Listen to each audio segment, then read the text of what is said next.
My 8th episode. Welcome, my guest, my lovely princess Peyton. Peyton Dawn Koch, my daughter. Peyton, you're moving out of the house. House is. Yeah. On Friday. And where are you going? I'm going to Central College. Going to Central College, which is in Pella, Iowa, which is how far away from home? About an hour and 45 minutes, maybe a little more. Okay. We wanted to record this. We thought it'd be good to record this so that someday you can look back and you can see a conversation with your paw. But also self-reflect on yourself and go, that was me then. Yeah. And hopefully you'll be in an even more elevated place then. And you'll be able to look back at this and be impressed with yourself or laugh at yourself, either way. Right, yeah. But we want to be honest. We want to give a frank telling of your life up to this point. So, what are you feeling right now during this time in your life? Like, what kind of feelings are you feeling? What's different about it? What kind of anxieties and fears are you dealing with right now? Scared to move away from you guys. Why? 'Cause it's all I've ever known, you know? Like, I've lived in 2 different houses pretty much my whole life. You know, moving back and forth to each house has been, like, normalcy for me. Like, watching Ro grow up when I go away and I come back after 3.5 months, he's going to be, like, a whole new person, which is terrifying to me. It's crazy. Leaving my dogs, it's going to be really hard for me to leave my dogs, I think. One of the hardest parts. What about you? Like, because when I went to high school, it was terrifying. Yeah. And I've never went to college, so I could only think that college would be ultimately like just as intimidating, if not more. Definitely. I mean, adjusting to campus is probably one of my biggest worries. Getting to class on time, meeting new friends, which I'm thankful I already have I've met a lot of people already. People seem friendly there. Yeah. It's just a good atmosphere, good staff, people that are there to comfort you because of the stress of moving away from home and trying to balance everything that's going on. They build that into their recruiting to try and make it comfortable, yeah. Yeah, and so I'm glad that I have that kind of cushion when I get there because I know that I'll be away from you guys. I'll get homesick, and there's people that I can like talk to for that like specialize in that. So at least I know that I have that when I get there, but it's gonna be hard for me probably the first month because it's like the routine that I go through every day, coming to the gym or going to Target, getting Starbucks, you know, like that's not gonna happen anymore because like walking into the gym every day, I've been thinking about it for probably the past month. Like I'm not gonna be doing that. I'm not gonna be saying hi to you or hi to Kojo or hi to Uncle or you know, saying hi to Ro. It's just going to be... You know what's kind of weird, too, is when you get into a situation like this and you know the culture, like you know the people in the gym. Yeah. And then you also know that because of the nature of the gym and the nature of life, people come in and out. They float in and out of the gym. So you're going to come back next time and there will be people that aren't here anymore. Yeah. That have moved or that used to go here and they just don't train anymore or whatever the case is and they're just not there. Yeah. And it's weird.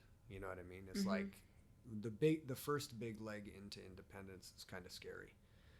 And I didn't think that I was going to get homesick. When I moved out of my mom's house on Mother's Day, when I was 16 years old, I was like, I'm so done with the stress of fighting with my parents. Yeah. That I'm not going to get homesick. Like, I love my parents. I'm going to miss them. I'm going to see them. I'm going to come back and see them, but I won't get homesick. And I got really homesick. Yeah. Because it wasn't that I didn't believe that I couldn't take care of myself. It was just that my entire life, all I had known was my family, and now it was just me. Yeah. And, like, it's not just you. You have friends and all that shit. Yeah.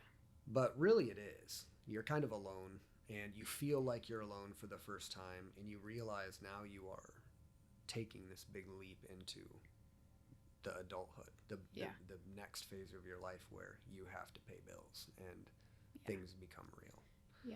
Yeah. Going back to the earlier moments in your life, talk about, we just talked about a little bit before, but talk about some of your earliest memories. We jogged a couple of them, but you said you had memories that went back to X time. What are the earliest like bulk amount of memories that you remember as Peyton Koch that you can recall? Probably living the first house we lived at when you and Mom were still together.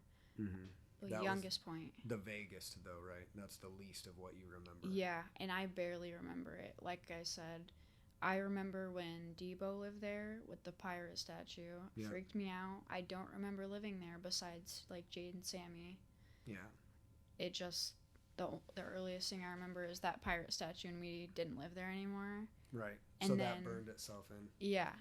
So we talked about the home theater that I spent a year on making. Yeah. And I do remember that vaguely. And then that's where Hybrid Faction started. That was where we put mats in, and I actually got a team put together. Yeah.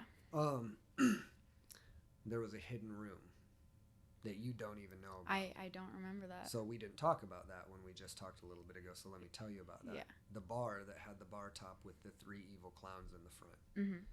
The middle one had my initials, KLK, and it pissed me off because when I left, I wanted to take that damn thing. Oh, yeah. But I left it there, and somebody's probably since torn it out, but behind that, or off to the side, was a DVD case. And the DVD case was full of DVDs. I had 180, 190 DVDs, so it filled up this whole 6x2 oak shelf. Yeah. And in the very top, there was an oak panel that you could pull off. It had those magnets that they use for cupboards to close, and it held the panel on the wood. So it looked like it was part of the shelf. Yeah. But it was actually a cover that looked exactly like it blended in. So if you knew that it was there, you could pull it off. Yeah. And behind it was a giant latch bolt that was bolted into the back, and it bolted all the way through the wall. There was one at the top and there was one at the bottom. So oak panel up here looks all finished and polished and polyurethane and looks nice. Same thing on the bottom. It's off of the floor, built into the wall, and it's full of DVDs, right? It's got trim all the way around it. So it looks like it's built into the wall. Yeah. But when you take the panel off the top and you take the panel off the bottom and you take the bolts out, you push it in and it goes into a hidden room. And that's where I had my reptiles. That's where I kept my snakes. Because at the time they weren't legal.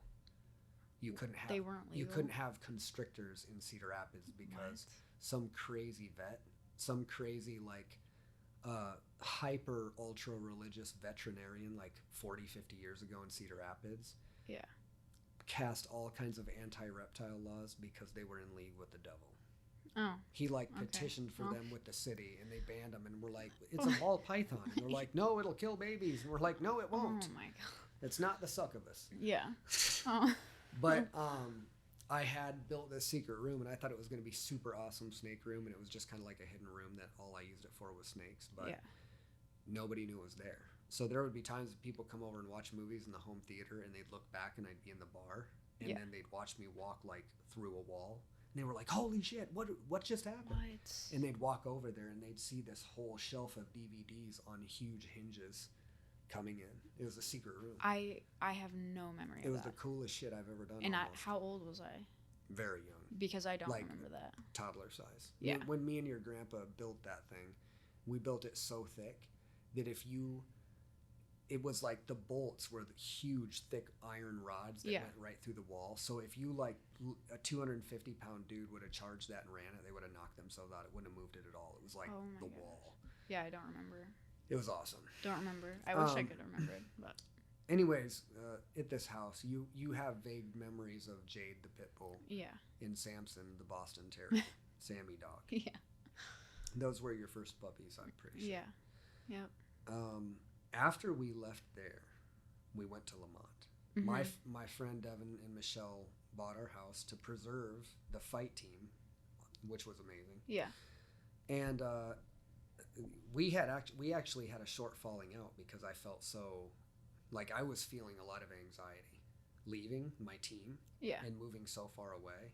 And there was some stupid miscommunications or something that doesn't even really need to be recounted, but we had a short falling out, but then we finally made amends and went over there, and that's when you saw the pirate that you were so terrified of. I vaguely remember it, but I remember walking down the stairs and just I couldn't. It was so terrifying, and that's really the only thing I remember about that house. What do you remember about Lamont? Because after that house, we moved to Lamont. Yeah. And what did we buy there? What did me and your mom or your grandma and your grandpa bought a property? What was it? Yeah, it was our house with the hall and that church on it, right? Yeah. Yeah. So describe with this 3 buildings. Yeah, on this one property. Describe the house that you remember. I remember it I remember walking in and there was 2 doors. I thought that was so odd, and I loved that house.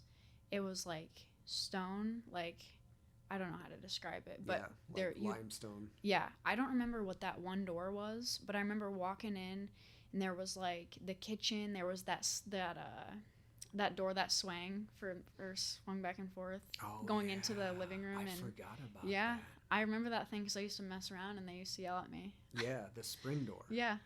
That goes into the living room. I always wanted one of those because I saw it on Family Ties or something in the 80s, and I was like, I want one. Yeah, that was so awesome. I remember that ugly kitchen. It was really old wood cabinets, yellow floors. Yellow floors. But it was big. It was huge. I remember it had that huge commercial stove that had you could throw a griddle on it and make nothing, and all I did was make breakfast and French toast all the time. Yeah, I remember because then you'd go straight back from that door. You could go I know you and Mom's room was there. Mm-hmm. I remember when we used to go there and stay with Grandma and Grandpa, and I remember their room was somewhere in that hallway, and then you'd go all the way back, and that was my room, and then there was a bathroom that had that accordion door that covered the bathtub. That was the shower. That was the shower. The sunroom hot tub, little whirlpool tub. It was like a bathtub or a whirlpool, and then it had that accordion door. And then that was a whirlpool. Yeah. What? And then there was a sunroom. Yeah, it was the sunroom, because then I was always so weirded out. There was no shower curtain. Weird. It was that a room weird was setup. Weird, and I'll be completely honest. I never got good vibes in that room. No, it didn't absolutely make sense not. to me. Because it was the one room. I don't think we ever put anything in there, did we? I don't. It was always empty. Well, so you walk into this bathroom and you have a normal bathroom. The toilet was right next to the door. Yeah. Right. So you have this normal bathroom here. Yeah. And then there's the tub. Yeah. And then you would get in the tub, and you're there's this accordion thing right here. Yeah. And on the other side of the accordion thing is a whole nother room, and it's linoleum and windows. Yeah. And there's a separate door that goes in there. Yeah. So I was always weirded out, what if I'm in here taking a bath and somebody just goes into the sunroom and can open this? Right. It's weird. And I remember when I was super young. I had to have been it was way before, probably I was 5 or 6. I remember I'd take baths in there, and obviously couldn't bathe myself, so Mom would be in there, and she'd open the accordion from inside of the room, not even inside of the bathroom. Yeah. And then people could because there was no glass either, so you'd walk in the bathroom and then the bath's just there. There's no curtain or anything. Right. So I remember people were just going to the bathroom while I was in there, and then you could just open this accordion thing, and there's just an empty room there with a door in it. It feels so non-private. Yeah, it was a weird feeling in there. And I never liked taking a bath in that bathroom. I hated that room. We had our own bathroom next to our room. Yeah, but I don't remember it. Awesome. I don't remember that bathroom. I remember there being a bathroom. It was just super basic, and it was a pass-through, but it had a shower, it had a sink, it had everything that we needed, and it kept me the hell out of the weirdo room. Well, I don't remember that one because I engraved that one so much in my head because it was how weird it was. I don't remember. So the bottom, remember the basement? No. The basement was just as big as the entire upstairs. There's 13 rooms in that house. 13? Not including the kitchen or the bathrooms. I don't remember the basement. Or not 13, there were 12. 12 bedroom, office type rooms. That is insane. 12. It didn't feel like there was there was 4 or 5 of them downstairs. I don't remember There was a full kitchen downstairs. What? Yeah, there was a big open space, and then there was by the stairs on both sides of the house, there were a couple of rooms. Yeah. And then behind the big open space over here was a kitchen that nobody ever used. Ever. Did I ever go down there? You went down there, but you were terrified of it down there because it was basement-y down there. There was nothing going on, and it was really long. It was huge, wide open, and the layout of the building was weird. Yeah, it was just odd. Yeah. You know, they talk about feng shui. It didn't exist in that building. There was no balance, and it felt like, and I don't believe in like paranormal anomalies or things, but it felt like something could be lurking around the corner. It was just off. It was weird. And I'm so young that I mean, we lived in that house for a while, and I really liked that house, but it was so weird. I remember waking up. I don't know if you remember, but I was so young. I had that. Even the upstairs was long because you could walk in that door and it felt like forever until you got back in that room. Yeah, you had like two office, a bedroom, or two offices, or something like another thing over here. Yeah, then the kitchen you would get was to in the here. kitchen, and then the long living room was like 20, 30 feet long. The living room was huge, and I remember my room was the very back of the house. Yeah. There was no windows in my room, so when it was like I had a big girl bed. That was right when I got a big girl bed. And there were no windows in your room? No, Weird. so it was pitch black in there. It's like a tomb. Yeah, and I was terrified. And I remember you guys having to crack my door open because I was so scared in there. And I'd like come out in the middle of the night and come sleep with you. I didn't blame you. I don't know if you remember because that. Because it was I could see why you were scared in that house. It could be that some of this is set up because of the history of the house. Do you remember what the house was? You've told me before. Well, what was the other properties we had? There was a church. Right. Catholic church. Literally, it was like the house, and then the like church where was, the parking, like where we drove, driveway, and then the church was literally right there. The back door was right there. Yeah. So what do you think that house was? It was for the clergy. Was it like a funeral home? No, it was for the priest and for the clergy at the church. Yeah. That's scary. It's kind of spooky because he was a drinker. And when I went down underneath the church didn't have like a basement. It had like a crawl space, like just a straight out of Nightmare on Elm Street. Yeah. Just a creepy place. Yeah. With a creepy ass door that goes even further in. I had to. Yeah. I had to look. So I took flashlights down there into like the portal to hell under this church. And I opened the door and I flash and there's booze. There's booze bottles, and I'm talking old booze bottles. The priest was a drunk, and he would go down there and just get shit-faced, hammered drunk every single night. Why? Under there? For what? I don't know. But when you think about the history of the Catholic Church, it's kind of creepy. Wait, under the church. It makes me wonder if this weird. dude was taking people or kids under there and getting them drunk. This is me taking a big leap. Just because of the Catholic Church scandal, but it was weird. That is weird. And this house was built by the Catholic Church for, I think, $550,000 in 1980. That's an enormously expensive house. When you think about that house, a lot of it was dated. Yeah. But think about how enormous the house was. It was huge. Yeah. So it was a $500,000 house. Yeah. And it was how many? There was like a priest and a couple clergy. Yeah. Why do you need 12 rooms? And why was it designed the way it was? No idea. But it was. And then the church goes under because of molestation. Right. The Dubuque the Dubuque Archdiocese, the Dubuque Catholic Church, they got a huge part of the huge lawsuit against the Catholic Church for all this molestation. They had to settle. And one of the parts of the settlement was they had to get rid of certain properties, and one of them was St. Mary's, where your great-grandparents were married. Yeah. The hall was erected, I believe, in I don't even remember when it was erected, but they were the first marriage in it. They were the first event. Really? The reception for their wedding in St. Mary's was done in the hall. Oh my god. The hall is where me and your uncle put together our gym, Valhalla MMA. I remember that. I remember all of that. That's where I started competing. Yeah. Where I started actually fighting in MMA, but we would drive all the way to Cedar Rapids, work. Yep. I would train with either Devin in the basement at my old house, or I would go to Dave's place or the Armory, and we would train. Yeah, I remember that. Me and Eric would come back, and then we would train again at home. Yeah. And so your mom hated my guts. Well, I remember I remember driving. We had to wake up and drive an hour to school and drive an hour back at night after you trained. I remember that. Yeah. And when I was first training in the first house, the one that you barely remember, I would work from 12 p.m.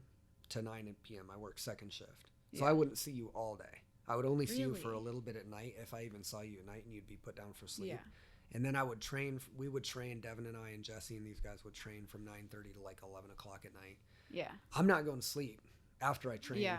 for like 2 or 3 hours. So I'd go to bed at like 2 in the morning. Yeah. Wake up at 10 a.m. Go to work at 12.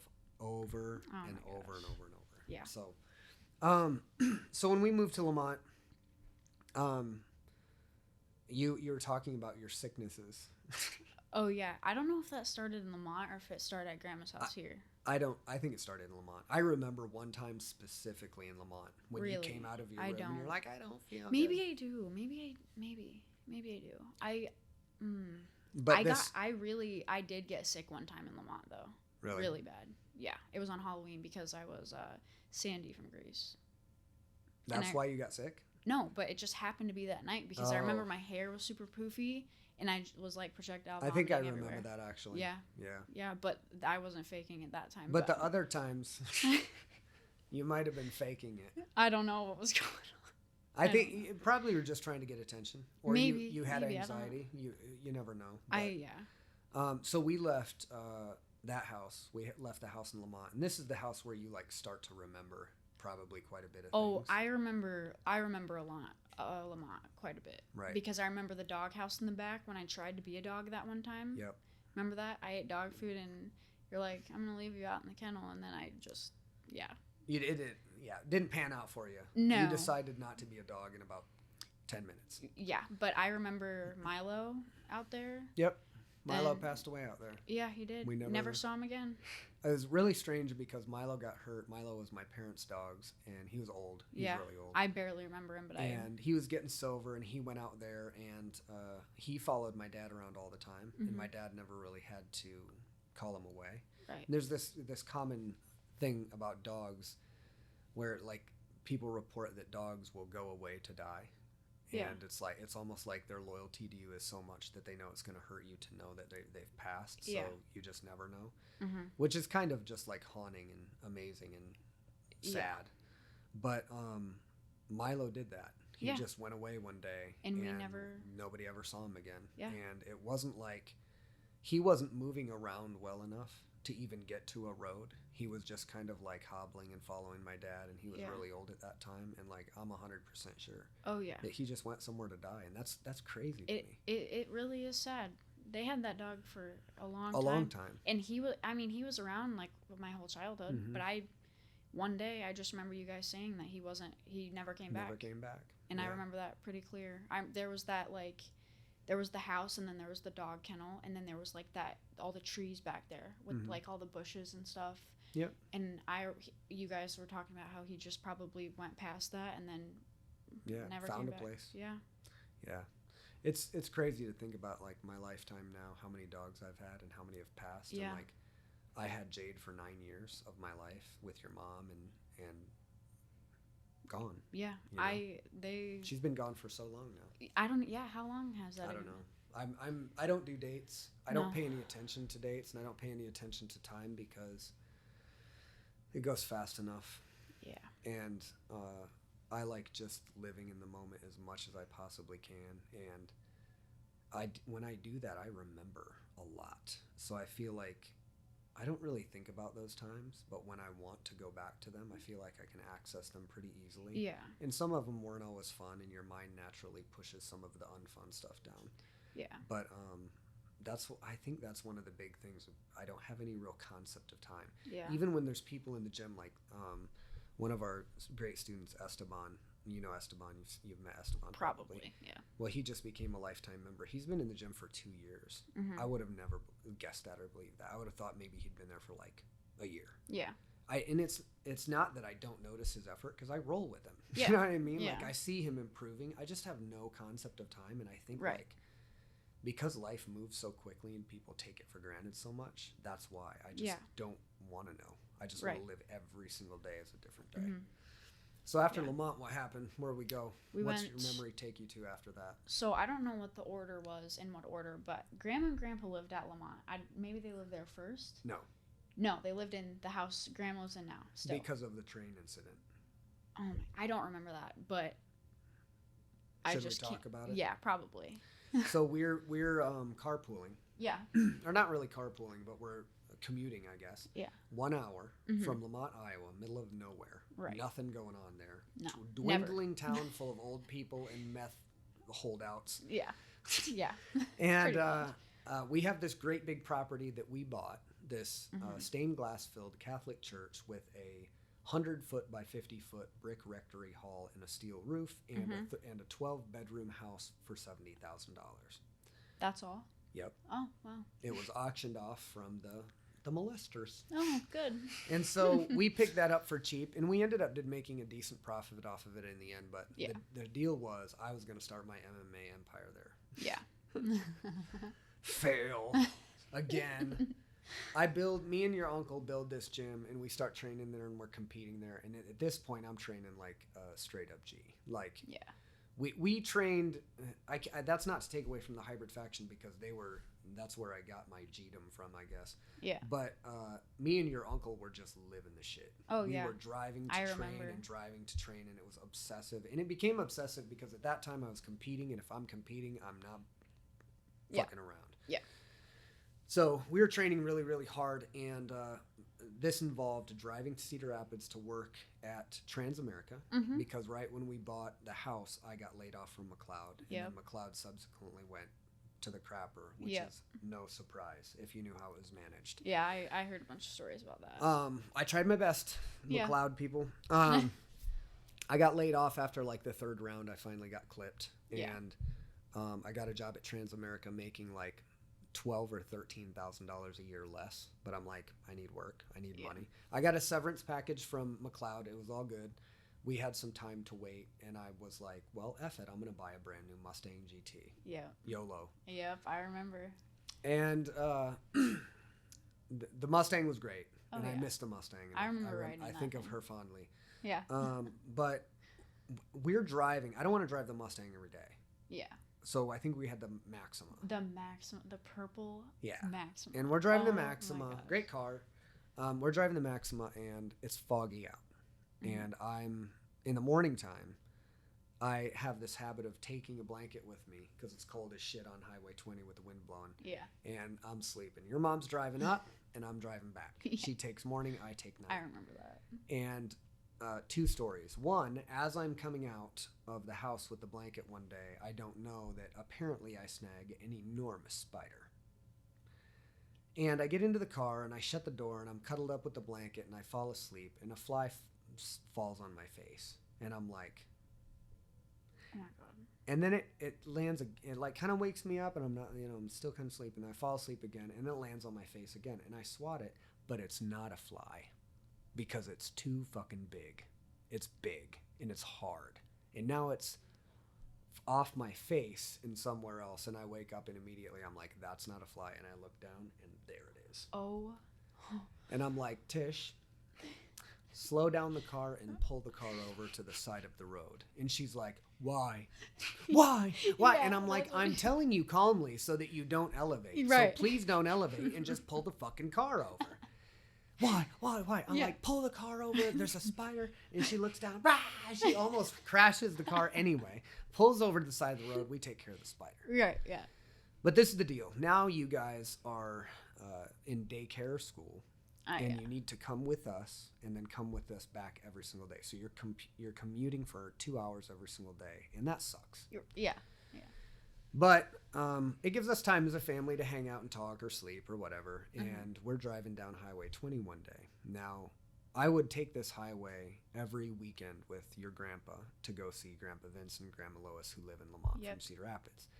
And I took this essentially every single weekend from ages probably 0 to 15. Every single Sunday we would go down there. And there was a set of train tracks right in the middle of Highway 187. And I never a single time saw a train on it. Yeah. And so I was just like, it's decommissioned or it's just really rare, whatever. So we're driving from Lamont to Cedar Rapids one morning and it's foggy. And the music's on. And I'm kind of going in and out of consciousness, just like sleeping or whatever. But the fog makes me nervous because it's really dense. Yeah. And we're moving along and your mom reaches down to like play with the radio or something, and I just happen to look up, and there's a train, and it's right in front of us, and we're going like 55 miles an hour, 60 miles an hour. Oh my gosh! And I'm like, whoa, whoa, whoa, whoa, whoa, whoa! And she goes, and she like slams on the brakes, and we easily stop. Yeah. We make the stop, and we kind of look at each other, and we're like, oh man, shit.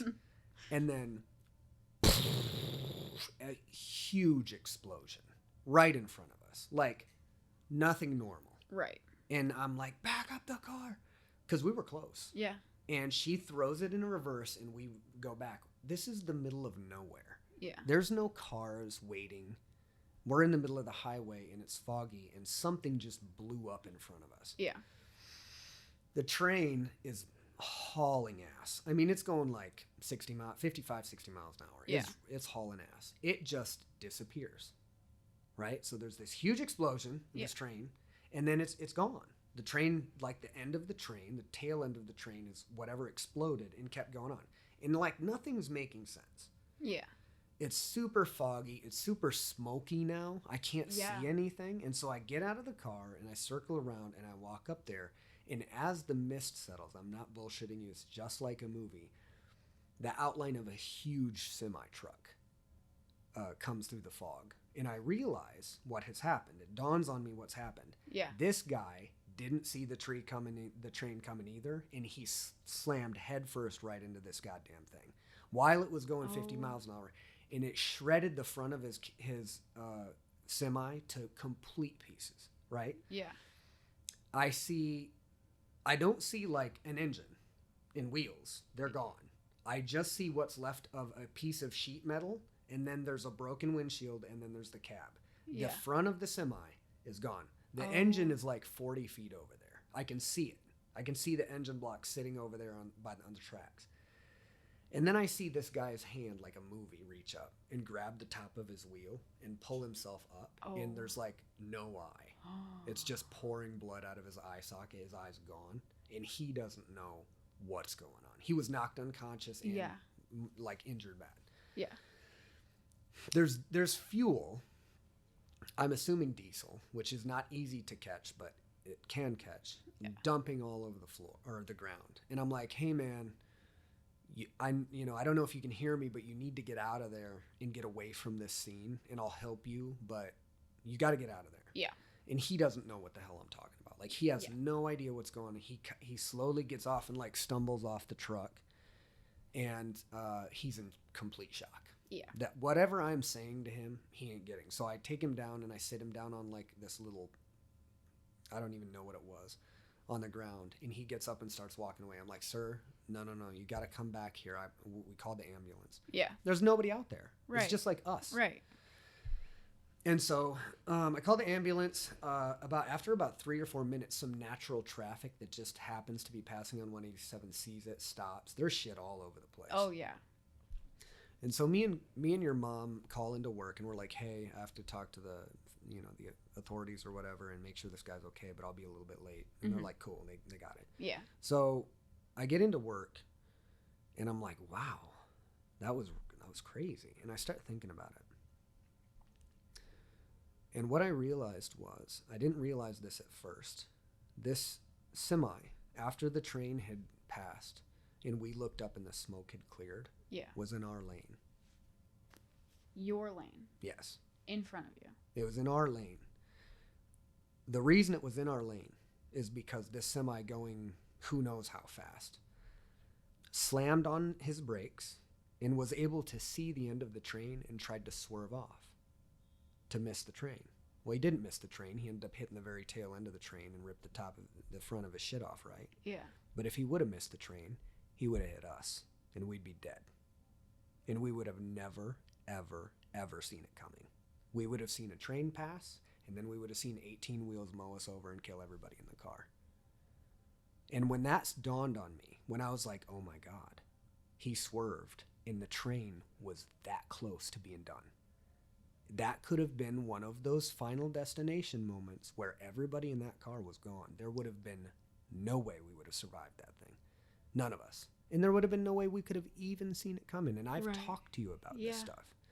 Yeah. I've talked to you about all of the videos we've seen on YouTube where it's just regular traffic. And then 1 second later, there's this giant goddamn dump truck going into your lane. And if you reach down and touch the button and look up, you're dead. Yeah. This is what we came maybe 2 seconds away from. And I was like, no.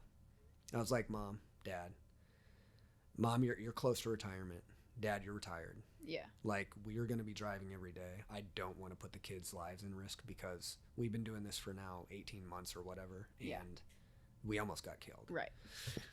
So that's what happened. And we switched houses probably 3-4 months after that or whatever. We planned to make a switch. We did make a switch. They moved to Lamont. Yep. That's where Grandma got the wily idea to buy a motorcycle and ride 90 minutes to Iowa City, which we put the nix on. She wanted to ride. She got a motorcycle? That's how I got a motorcycle. Oh my God. Your grandma got a motorcycle and was riding it around and was I know. It was when she got the butterfly tattoo. It was when she had her midlife crisis. Yeah.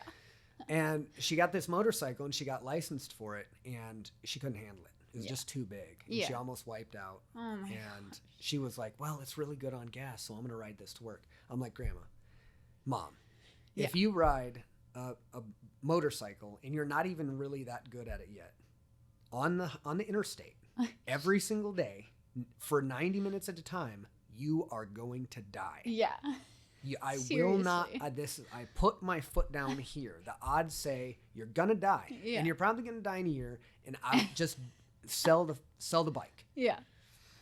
Well, I got this weird feeling like this bike. I come out into the garage one day after your grandma and grandpa were there, and this was after we had Ronan, because we had Ronan there in Lamont, and then we had moved back. He was part of this deal. Yeah.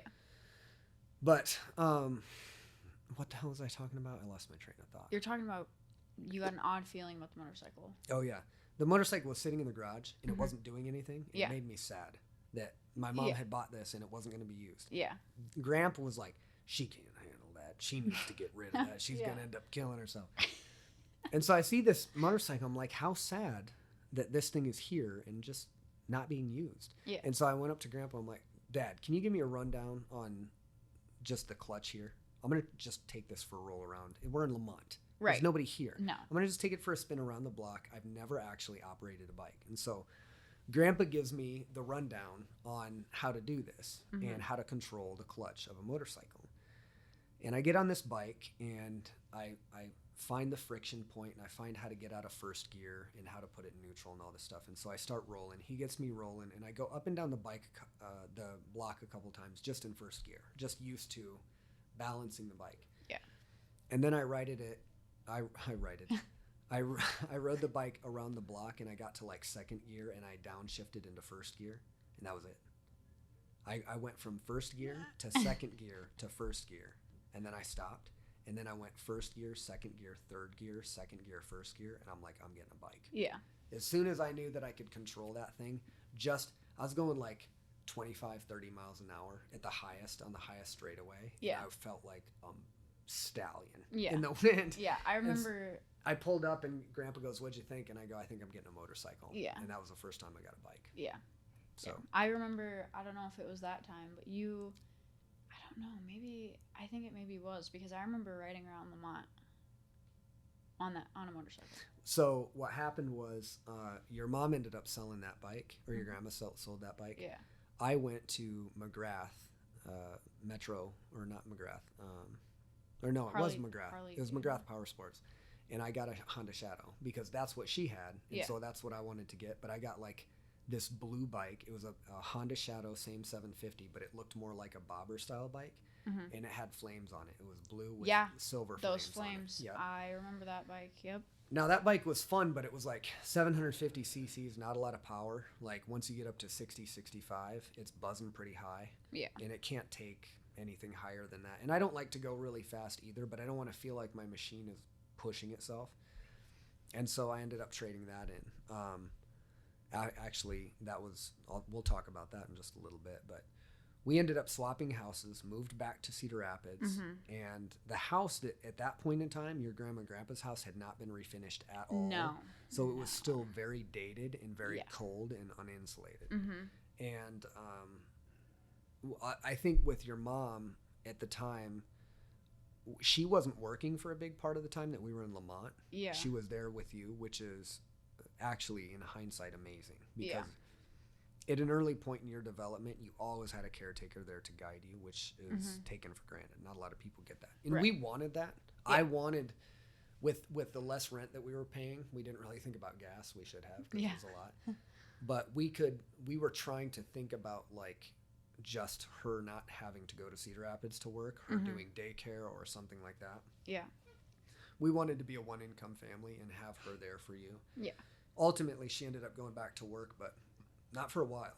Yeah. She got to spend a lot of time with you there. What she didn't get to do is have any kind of life whatsoever, because there was no life in Lamont. There was nobody there. She didn't have any friends. She didn't know anybody. And in Lamont, a lot of old people, a lot of, you know, people that have been there. And then, like I said, there's some meth holdouts and a couple trailers around the town at that time, maybe still to this day.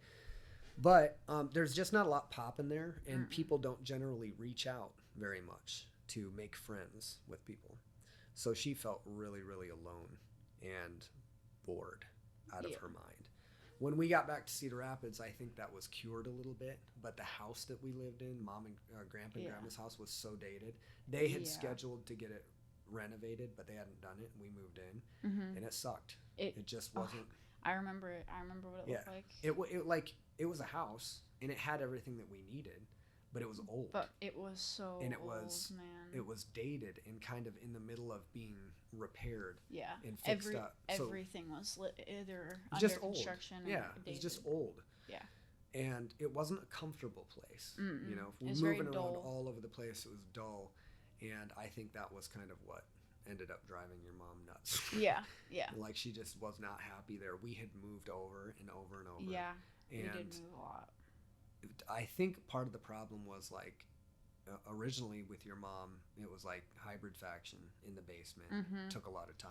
Then at Lamont, Valhalla MMA, out in the hall, not spending any time with Keone. Right. Then we moved back to Cedar Rapids, and I think she thought, okay, now we're going to have more time. And no, not at all. Keone made another gym. Yep. In the basement of Grandma and Grandpa's, and we didn't see each other that much, and when we did, we were at each other's throats, and we'll talk about that too. Yeah. But that's kind of the progression of how you live. So you, like me, never had a home base. No. You never had a place where you had a white picket fence and Mom and Dad, and this is where I've lived my entire life, and now it's going to be so sad to leave. Yeah.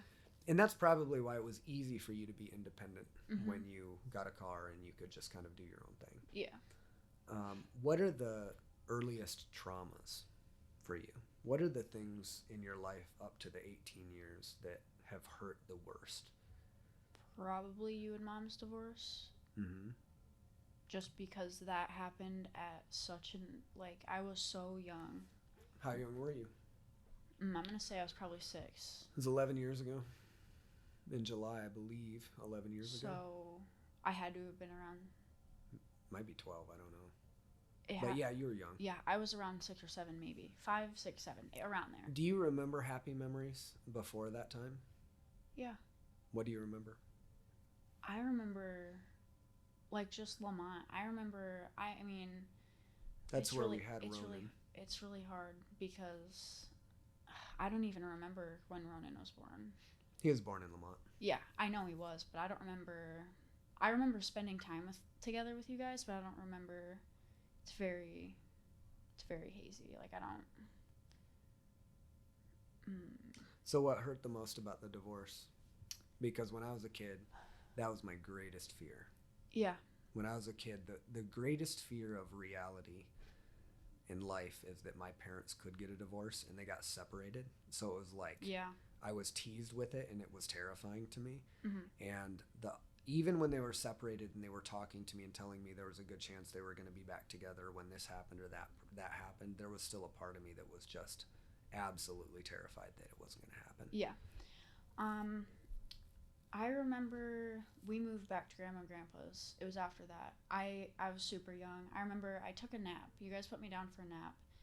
And I took a nap or whatever. I came downstairs, and you guys were fighting, and it was super bad. It was right before you guys you kind of like, you told me and Ronan, I remember sitting on the steps and just listening and like being absolutely gutted. And obviously I was so young that I didn't know what any of it meant. I didn't know what to think. I was just like, oh yeah, like they're screaming at each other, you know. When you're young like that, you don't understand stuff like that. But I remember just sitting on the stairs listening to it, and then like going back upstairs and taking like, where else was I supposed to go, because I was scared, you know.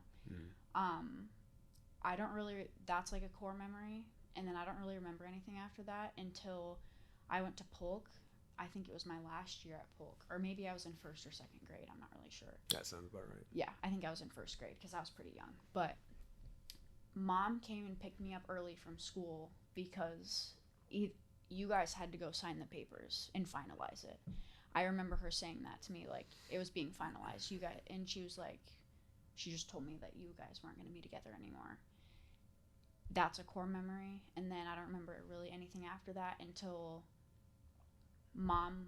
I remember Mom moving out, and I remember her leaving. I remember standing at the door watching her leave. And that gutted me. Grandma's house? Yeah. I remember watching her put her stuff in the car and leave. And I thought that Where did she go? Did she have that house already lined up? I don't remember. Suzanne's house? Remember the little one? Maybe, yeah. But I just remember thinking, looking up at you and being like, Mom's never going to come back. And I didn't, and I'm so young that I didn't know if she was ever going to come back. I didn't ever know if I was going to see her again. And I remember how bad of a place you were at, that I just didn't even know what to do. Like I remember you laying on the couch just like sobbing, and I remember like laying behind you. It's very like hazy, like I said earlier, but I just remember laying behind you were sobbing, and I didn't know what else to do, because I don't remember where Ronan is in the setting, but he was younger than I was, so he doesn't remember anything. But I remember just laying right next to you. You were in a terrible place. I remember how, I'm pretty sure you've told me before how bad it got, but mentally. Yeah, I was in a really dark place. Yeah. I thought and convinced myself when I married your mom, it was like 100%. You know what I mean? Yeah. Like, oh, I'm 100% sure. Yeah. People will be like, no, are you really? No, seriously, I am 100%. We're going to be together for the rest of our lives. There's nobody else I can see, et cetera, et cetera, et cetera. I believed it. Yeah. 100%. Yeah. Man, that's what they sell you when you're a child about relationships. Yeah. Me and your mom were wildly in love. We really were. Yeah. We were naive. We were young, but we were genuinely in love. Yeah. When you put work and kids and passion for a hobby or something else into a mix, things change. And there's a lot of couples, I think, that have huge challenges with nothing but children just when they have a kid, because when you have a child, now it's not about you and your partner. It's about you and your partner and your child. Yeah. And you have a relationship with the child. Your partner has a relationship with the child. You have a relationship with each other, and you both have your parental relationship with your child. Yeah. What happens a lot of times, though, when people get together young, is they're going to experience vast changes. From the time that they're 20 to 30, they're not even the same people. They're literally different people. They've evolved into people that like this or they like that. And from my perspective, about the time that I met your mom was the time that I really realized that martial arts was going to be my life's pursuit, or at least the first half of my life's pursuit. I needed to prove something to myself, and I needed to accomplish this, for this burning reason inside of myself. Yeah. And I think your mom was happy to be in a place where she could just raise kids and raise them well and bring them to a place to have opportunities that she didn't have. The problem was I was always training. Yeah. All the time. I remember. That's all I did was train all the time. And I trained at our house at first. Yeah. But then it became this huge obsession. And then when we went to Lamont, it was 50 feet away, but 50 feet away for 2 or 3 hours. Oh, yeah. It's still 50 feet away for 2 or 3 hours. And so I took a lot of things for granted. She probably did the same, but what we found was we tried putting too many things in one basket. and we didn't really put the time in the way that we should have to each other and to our family. That's the way I feel in retrospect. Yeah. And there's no blame. Like, I don't blame her for anything. Now I look back and I can see everything, and I can go, oh, there's some shit that I did that was horrible, and there was some things she did that wasn't nice either. Yeah. But it was dark. Because I was so sure for so many years, even through the dark times, even when we had our fights and stuff, I was like, no, Tish is the only one I'll ever be with. I believed that. So when we got to 7, 8, 9 years in our relationship, I started thinking to myself, you're a completely different person now. Tish is different as well. And without saying you're good or bad or she's good or bad, you're both different.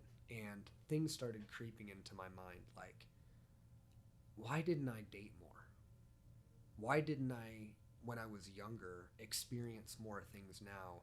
And now I'm fighting with my wife over silly everyday things. Did I make the right choice? Did I get into it young? The thing was, when me and your mom got together, I told her straight up, if I hate your guts, I'm still going to stay married to you. Because I have heard stories from my grandparents and from other people about what relationships are. Yeah. And they're not easy. And you hate your partner at times. Yeah. Not virulently or violently, but like they drive you nuts. And there's periods of time in marriage that might last a year or two where you're just like, oh God, you're driving me fucking nuts. Yeah. But in the old days, you got through that because it was a commitment. You know what I mean? Yeah. And you had to accept people's flaws like they expect yours. And as long as it's not abusive, right, you stick with it. You stick through it. And you see old people all the time going, I'm so glad I didn't dump your ass. Yeah. Your grandma, all she talks about now is how baffled she was at how little she wanted to be with your grandpa. Right? But now since he's gone, she understands how amazing he was. Yeah. But I always went, I can't allow myself to fail. I can't allow myself to let my own inner child down. I can't allow myself to put my kids through that which I feared the most. And I did it. Yeah. And once we decided on divorce, the reason we decided on it was because of a pact we had made. And that pact was simply this. We will never get divorced until our marriage becomes toxic to the development of our children. And it had gotten there. Yeah. It got to the point where we were fighting in a way that you were looking at us and you were concerned, and it was kind of traumatic. And we both just went, and there were catalysts, right? There were personal catalysts that maybe if I have your mom on this podcast, we can disclose to the world and get the real nitty-gritty details out. But there were catalysts to this thing that weren't the reason. They were just the trigger for what happened. Yeah. But it got to the point where suddenly I was like, this is toxic. I want to be free of it. I want to know that what I'm doing is correct and right. And at the time, getting separated for a while and seeing if what we really wanted to be with seemed like a good idea because of the conditions of the time. And so I went, I'm going to get a divorce. I'm going to get the papers filed. I'm going to do it cheap. I'm not going to fight with you about things. You can have whatever you want. Yeah. I care about you. I want you to not be struggling. I don't want to hurt each other's feelings and drag our kids. Our kids will never, ever come between us. We'll never come between our kids. Yeah. And that was awesome because there was so much negativity between your mom and I at the time that we recognized what was really important. And we went, we're not going to be spiteful to each other because of our children. That will hurt our children. So now we're starting this new journey. And this new journey, even though at the time I was seeing it as this enormous failure, I felt like such a piece of shit. This new journey was parenting and loving our kids, showing love for each other by continuing to love our kids, and being mature adults, and realizing that you don't always, just because you don't live with each other doesn't mean you don't care about each other or respect each other. It just means that maybe there's something new in your life. Yeah. But at that time, the day that I went to sign the papers with your mom, I didn't know we were signing the papers. I thought that we were just reviewing this with a judge, and then our final signing was later. Yeah. And then the judge is like, oh, well, this is it. So, once this is signed, your divorce is final. Is there any other thing you want to do? I didn't want to do it. I didn't want to do it. I was like, in this moment, I was like, this is an opportunity to say, wait, hold on. Let's see what happens. Let's just pump the brakes. Mm-hmm. And I looked at your mom and I said, are you sure that you want to do this? And she goes, I remember it clear as day. She goes, yeah. And we signed the papers, and we left the office of the judge, and it was up in Vets, like the courthouse. Yeah. And I remember we walked out of there, and she walked down one stairwell on one side, and I walked down the other stairwell, and it was like the same stairwell on both sides. It comes down to the bottom, and we both kind of met at the bottom and walked out, and I gave her a hug, and that was it. And she walked away and got in her car and drove away.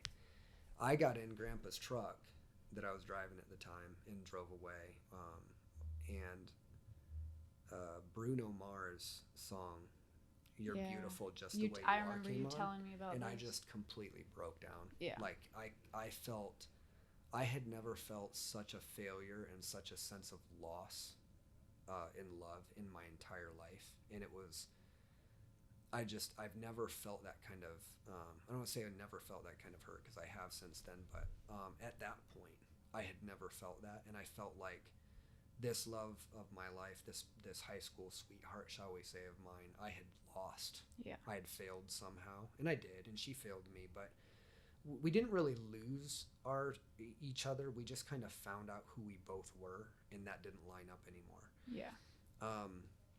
But yeah, I was depressed at that time to a point of suicidal tendencies, and without going into too much detail, it was just the lowest time of my life. Yeah. I was all over the radar.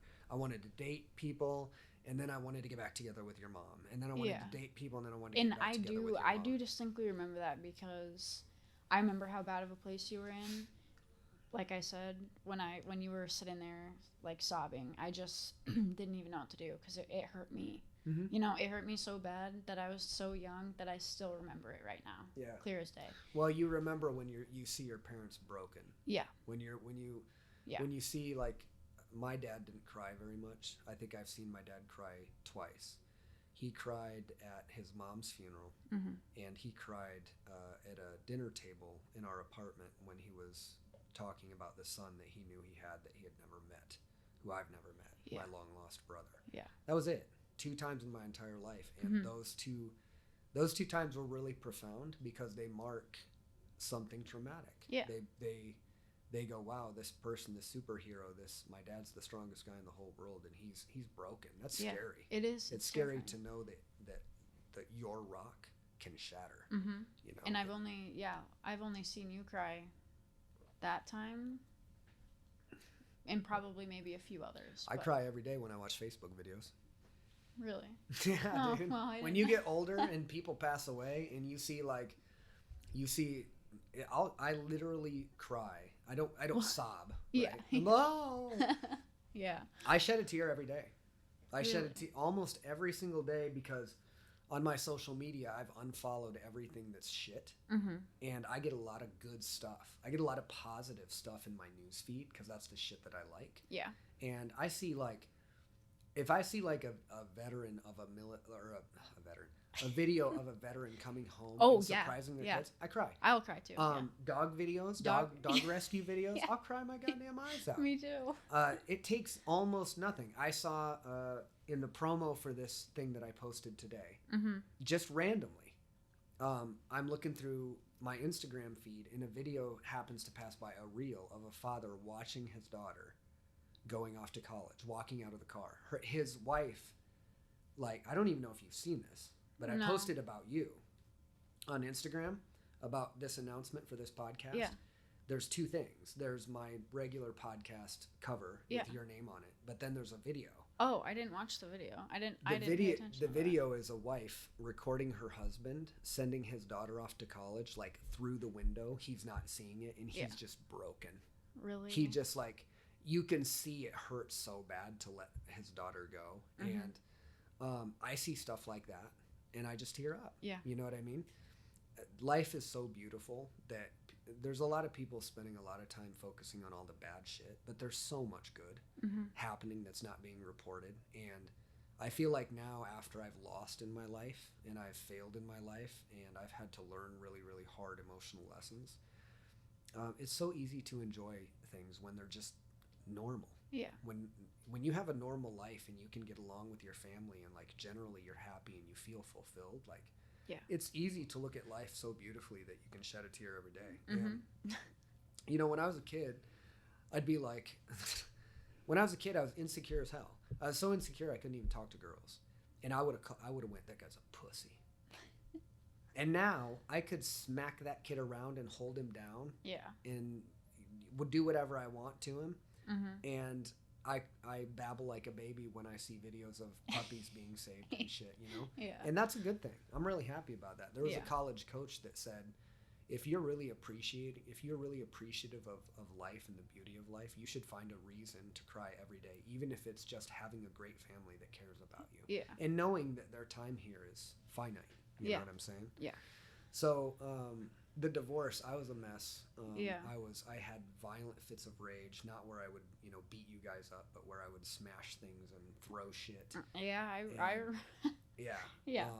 I was a disaster. And at that point in time, I was hanging out with some friends, some of which were friends of mine, but also some of which were yes men. And there were people that knew that I was the head of their gym and maybe their coach. But I reached out for support from my friends. Yeah. I needed a little help from my friends at that point in time to be a shoulder, and a lot of the people that aligned with me were not my friends. Yeah. They kind of were in the gym, and they knew that they could essentially benefit from being in a close position to me, so they were yes men. Yeah. And at the time, I didn't recognize it because I just wanted to escape. And so we would sit in this house at 419th Street, in your grandma and grandpa's house. Yeah. And when you guys weren't there, we would train. That's all we would do. We would train. We would eat cream cheese pizza from Pizza Daddy every single night. Pizza? Cream cheese pizza. That's disgusting. No, you think it's disgusting. It's actually cheese pizza with huge, great big globs of cream cheese, which I don't like, by the way. But when you put the cream cheese with the cheese, a special thing happens, especially when it's midnight and you and your friends are all blitzed out of your mind because all you do is smoke weed all night long. Here's me and a few other people, you know the names. Oh, yeah. Right? Yeah. The Zombie Nation Army. Yeah. Getting fried out of their mind every single day. I was taking all of my money at the time for a period of a couple months and just getting bombed and eating cheese pizza and training my ass off. All we did was go to the Anvil Gym, lift all night long on pre-workout, hemo rage, eat cheese pizza, get bombed, and do it all over again. Yeah. I was running in circles. I was hiding from all of the real shit in my life. I was trying to medicate everything. And, you know, people talk about, and I'm against the drug war. You know how I feel about that. People talk about pot. But even pot, I don't think it should be illegal, but I don't think everybody should smoke pot.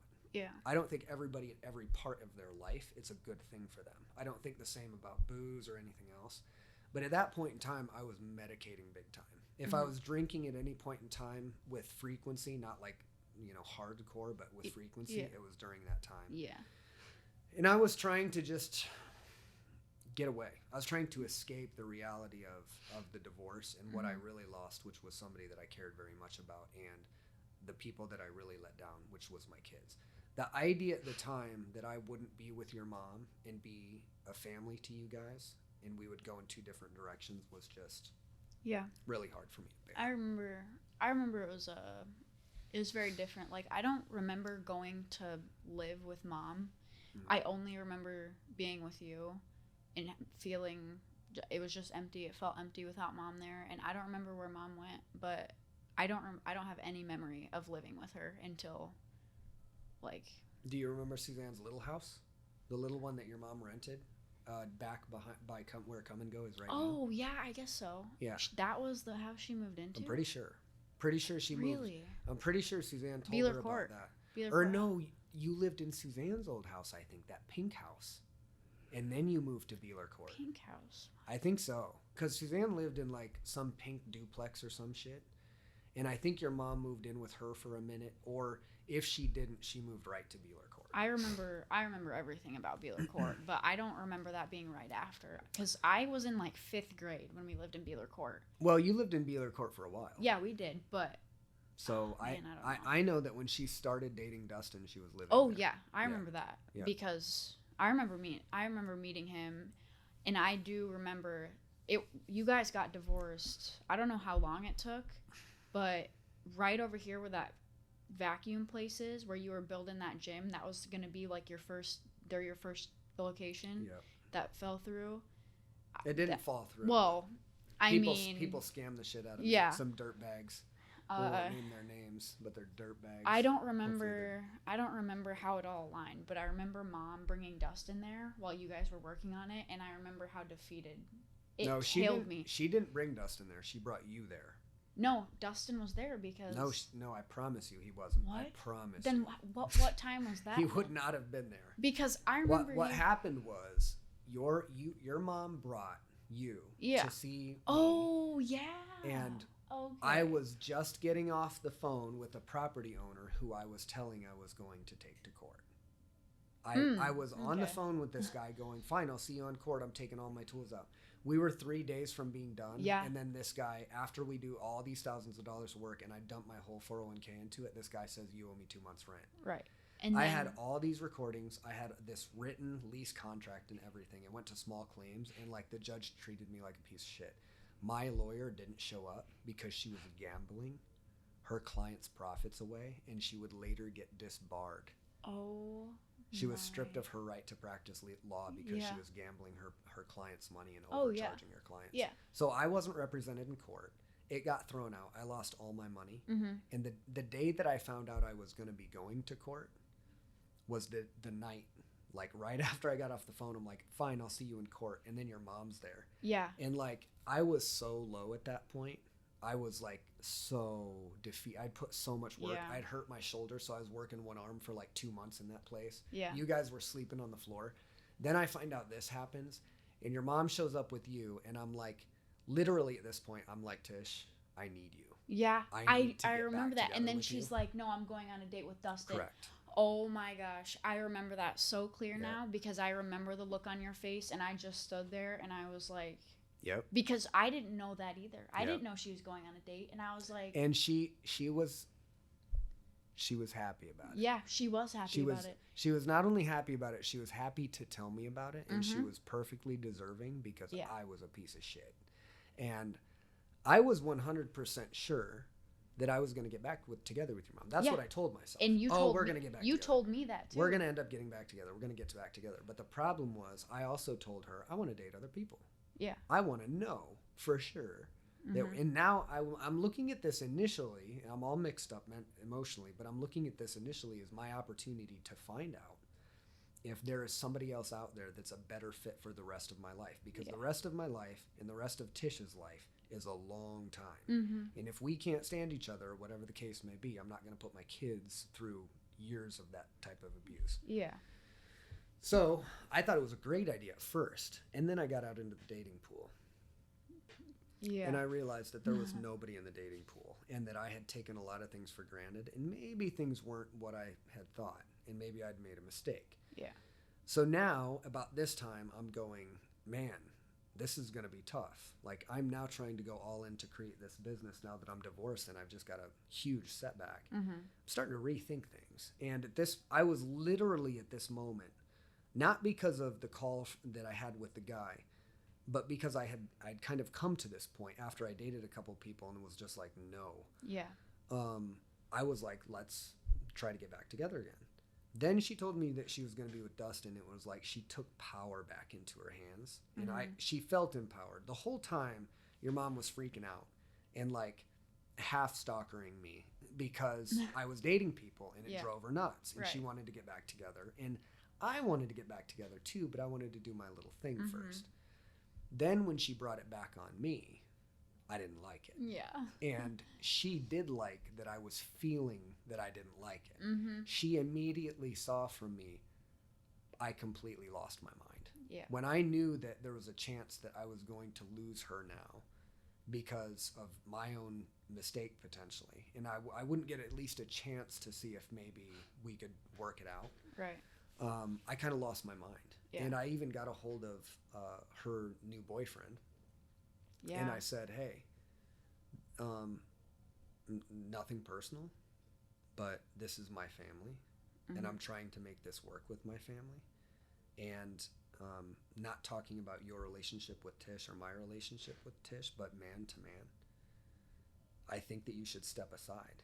You've only known her for a very short time, and these are my kids' lives, so you owe it to me to step aside. He wouldn't do it. Yep. He gave me some really, really honestly, some bitch-ass answer, and was as softly as he could said that he wanted to continue dating your mom. And so I was like, okay, and that was it. Yeah. And that was when I was in my darkest hours. That was when I didn't have any real hope for the future about even dating. I didn't have much hope for the future because your mom now was in a place where she didn't really seem like she cared too much about me. And one of the worst nights I can remember, the absolute worst night I had, I begged for her to come over and talk to me so that I could convey what I had learned or what I wanted to try. Yeah. She wouldn't come. And I was like, thinking back to all of these memories of us talking about how we would always love each other and how we would always be there for each other no matter what. Even if we did split up, we would never. And the fact she wouldn't come, I felt lied to. I felt so betrayed by life that I could have all these moments and have them essentially destroyed with one moment. I'm not coming over. You're going to have to deal with it yourself. And I was like, that was when I was suicidal. Yeah. So when I'm suicidal and I'm trying to convey how hurting I am and how I need it, and then she shut me down and was like, I'm not coming over. I'm going to see Dustin. I was like in the worst of the worst. Yeah. That was the worst in the most bottom of the barrel moment of my life. Partly because I lost something that I cared about, but also because I was just lost. Yeah. You know? Yeah.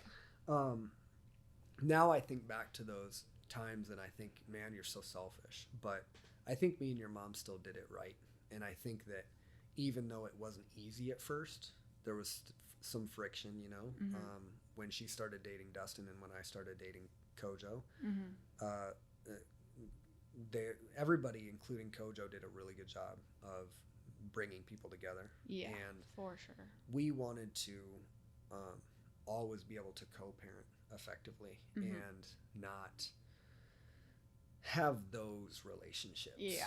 The divorced relationships where people hate each other's guts, talk shit all the time, bring their kids in front of them or bring themselves between their kids. How do you feel about the divorce is obviously a hard time for our family, but what do you feel about the sunshine? What do you feel about the next day and the next chapter and how things have been done since then? Good, bad, mistakes, things we could have improved, or things that you're happy we did? Looking at it now, I think I really couldn't imagine life with you guys together, which seems so weird because you're my parents, obviously, and it'd be a long time. It's a long time. Right. And I don't know, I feel like more positives came out of it after the fact, because like I can't imagine my life without Kojo. You know, she has made such a huge impact on our lives in so many ways. I can't even imagine her not in our lives. And so that like doesn't take anything away from like the trauma from the divorce, but I couldn't imagine my life without Kojo. So I think, I'm not saying like I'm glad you got a divorce, but it's looking back on how bad it was between you guys, and I recognize that now. I think there is more better that came out of it. Well, could you imagine like high school and middle school? It would, like being in a house where you saw people constantly right. at each other's throats. Like me and your mom get along famously now. And we don't live with each other. Right. If we live with like the times that I'm with your mom and we're with each other for like, Yeah. too much, Yeah. she starts getting annoyed with my shit. I Yeah. can tell it. Yeah. I can tell it. And she hides it really well. But like, I can see. Yeah. And when she's cool with it, because we don't see each other all the time. But like, if she had to put up with my personality all the time, she probably hate my guts. Yeah. I don't know. Like I said, I can't see you guys being together. And that's not me trying to be rude or anything, but... Well, we haven't been together for your life longer than we were. But it's which is weird. Your guys' relationship now is better than I saw it when I was a kid. 100%. And I don't think I'd want it any different. Like moving, like going or switching weekends every weekend. I've been doing that for so long that I have no problem doing it anymore. Doesn't it allow you some elements of freedom and even benefits, because you don't see one parent for a while and you like remember what you miss about them, and then you don't see the other one for a while. I cherish things more. I don't take time for granted anymore. It's a huge thing. Moving house to house, it's not only fun to have like like everybody's like, oh yeah, my parents are divorced. I get everything. I get 2 Christmases. I get 2 sets of parents. I get more but siblings. You're like, yeah, but my parents get along. But it's so special because I feel like I've seen you and Mom get along more now than I did when I was a kid, and that's huge. Plus, you met Kojo, and I couldn't imagine life without Kojo. Well, I feel like really blessed, because for 10 years I had this great thing and this great family that led to what I saw was an enormous failure. It was a failure so huge that it made me question my own existence.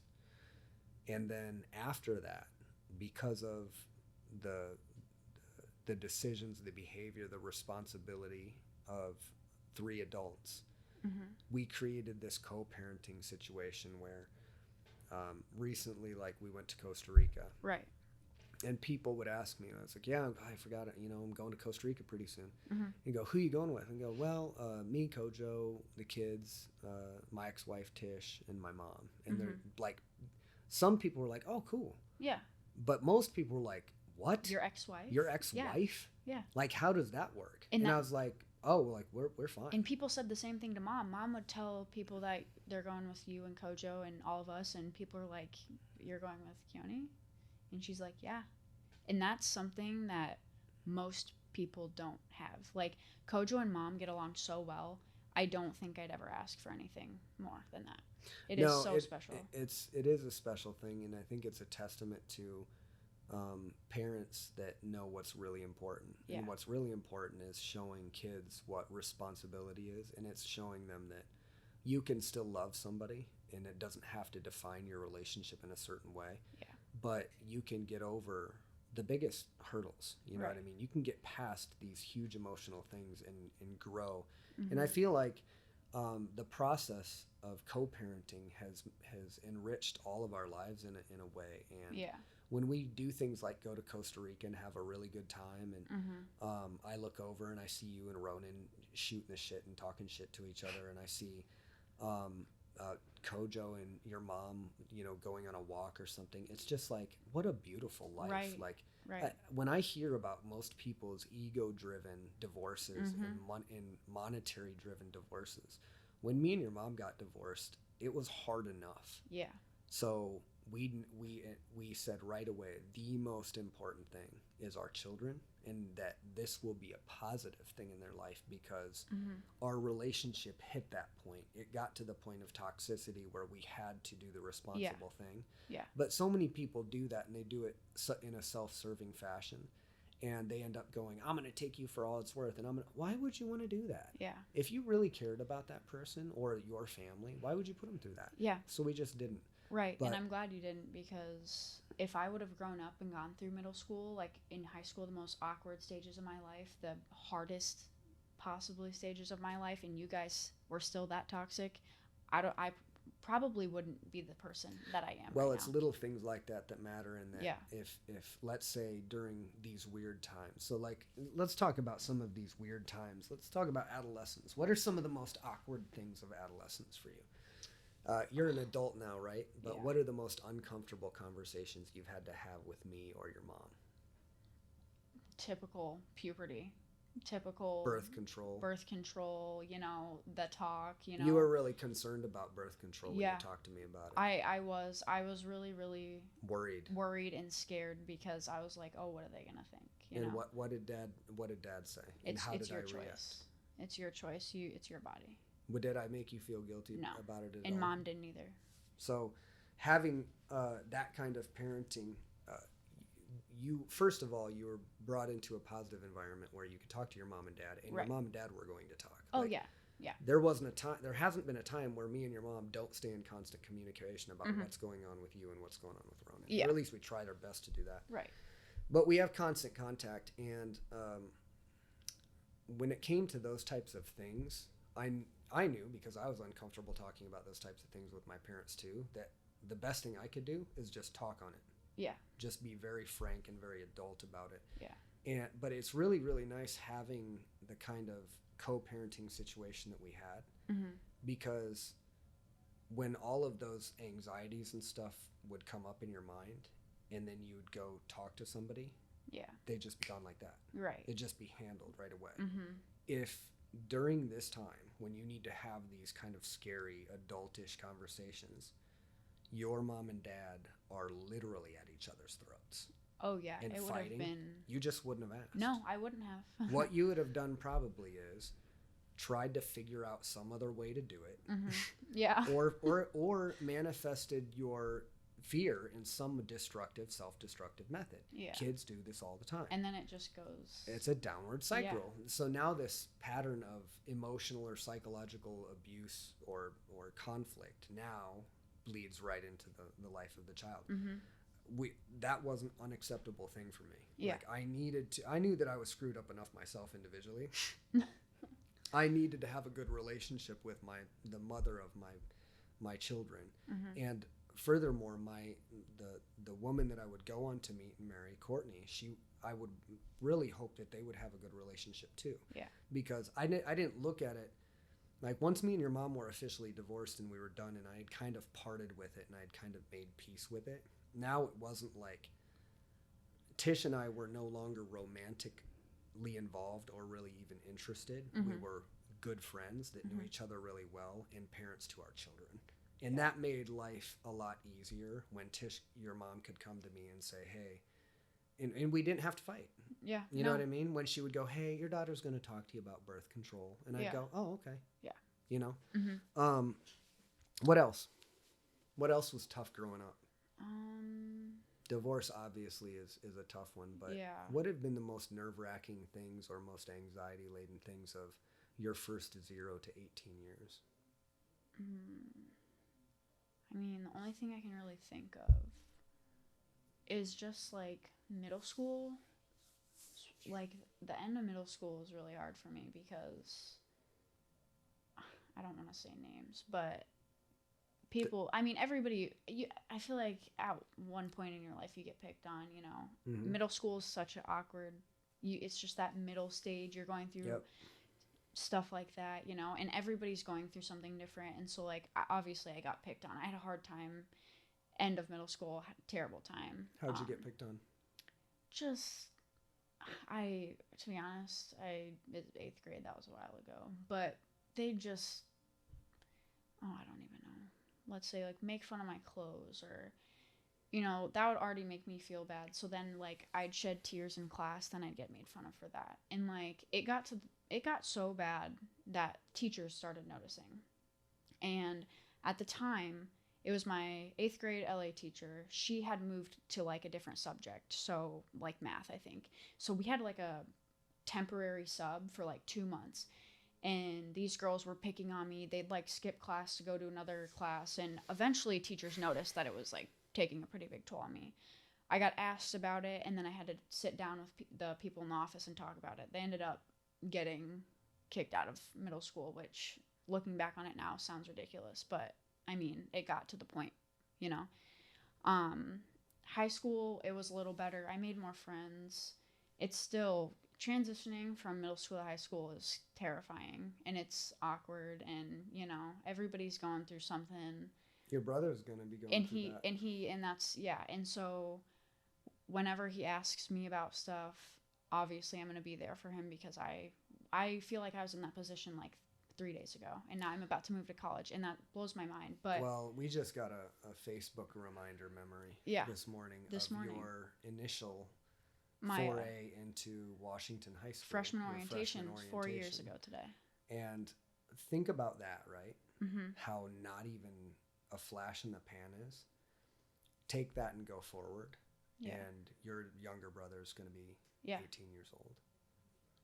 It just goes so fast. It goes so fast. And I remember that day like it was yesterday. And it's already 4 years ago. And we knew it too. Yeah. And we told you that day. We said it's gonna go so quick, man. Just drink it in, because there's gonna come a point. And I really can't believe it went that fast. And I know Ro's a little scared, even though if he's told me before. Of course he's nervous. Everybody's scared going to high school. Right. I was scared going to high school. Right. It's a big thing. It's a different school. You got like a bunch of different people from different schools coming in. You got new classes. You actually have to memorize your schedule now. You got 7 different teachers. I just told him, like, even though I'm going to be an hour and a half away, we have FaceTime. He can text me. I probably took the classes he took, so if he needs help, all he has to do is call me, even though we fight all the time. It's getting to the point now where we haven't fought, like, so bad. You fight every day. Okay, but... it used to be when I was around a lot. Since I've gotten a car, I haven't been around as much, but when we used to live with, you haven't been around at all. I really haven't. But when I was home every single day, we'd literally hit each other and fight so bad.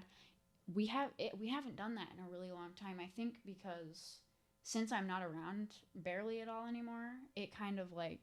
He misses you. He misses me. I miss him, even though, He's talked about it too, like, he hasn't come right out and say it because he would never, like, want to, Yeah. But I can tell that he's already missing you. I know. He's made some comments recently, like, about wishing that he could go up to get crumble cookies with you all the time. And it's little things like that you don't really realize what people mean to you until they're not there anymore. I know. And that's... When you think about growing, like when you think about when you get to college or you get done with college, you'll have went 4 years with not seeing Ronan very much. Yeah. But at that time, when you get done with college, which will be 4 years, like it was from year 4, he'll be a different person. I know. And completely. And you won't see all of that. And that's... Right. It really, it's been taking a toll on me this past week. Even like last week when we moved Clayton in, I kind of saw how everything worked, how the move-in process was, and and I was there all day. So I was like, this is how it's going to be. Yeah. I can't drive home every day. I can't even drive home every weekend. So. And it really starts setting in. No, it set in. It set in last week. When I came back from Pella last week, I got to Mom's house and just cried for like an hour. And she started crying because it hit me. It hit me so hard. It hasn't hit me at all this summer. I'm like, I'm excited. Talking to the microphone. Can you hear me? Well, I can hear you better when you're there. Instead I like broke down in the car when I got back because I sat back and I'm like, this is going to be my life. I can't come home. When I get back, even if it's like 3 weeks, Ronan's going to be bigger. He's going to, he already looks so much older than he did last month. It's crazy. So it hasn't really hit me. And this whole summer I've been like, I'm so excited. How about this statistic? You have spent the most time that you'll ever spend with your family. Yeah. You will never, and I just thought about that today. You will never ever spend as much time as you've spent with your mom and dad ever again because you're independent now. Yeah. And you can come back and visit and you can spend time with your family, but from now until the time you put your parents into the ground, you've spent the most time with them that you'll ever spend. Yeah, which and that's a crazy thing to think about. Yeah. I used to think about that when I left too, and I went, how could I be with these people my whole life. And I Right. was so like, I'm going to be with you forever. And I don't even want to move away. You know, they were my caretakers. And specifically for me, I didn't have very many friends when I was young. And so Yeah. my parents were so important to Yeah. me because they were like, Yeah. you know, I'm starting to understand that now with Ronan being his age and he's now getting into that boyhood awkward place that I was that was so shitty. Yeah. Yeah. That I'm with him all the time. Mhm. I want to be with him all the time. If he wants to spend time with me, I want to be with him all of the time, as much as I can, because I know it's a tough time. Yeah. Yeah. And I feel like you were a little bit more of a social creature, but I can definitely see traits in him, in me. But when I left and I went to move in with your Uncle James for a little bit, and then I was out on my own with your mom, Yeah. it hurt so much Yeah. to know that I would be spending time with family and I would be trying to spend time with them. And I feel like I honored that. But Yeah. once you leave, the bulk is done. And now the bulk of new family time that you're going to be spending is with your own family. Yeah. And that's weird. It is really weird. It's And weird. that hit me, like I said last week, it hit me like a bus because I sat back and I was like, it's just like one day it's over. You know, I have 2 more days here. And after that, everything is going to change. It's such a huge change that it hasn't hit me like it did, like it's hitting me this past couple days. I can't fathom that I'm not going to live here anymore, you know? Like, I've grown up here. It's what I've known forever. And it's just... And you might come back, you know? Yeah, like the future's open. You never know. But you could also move out of state. Right. I don't know how people do that. I don't. To be completely honest, like I love my family so much that I'm just like, whatever it is I love to do, unless it's like working with dolphins.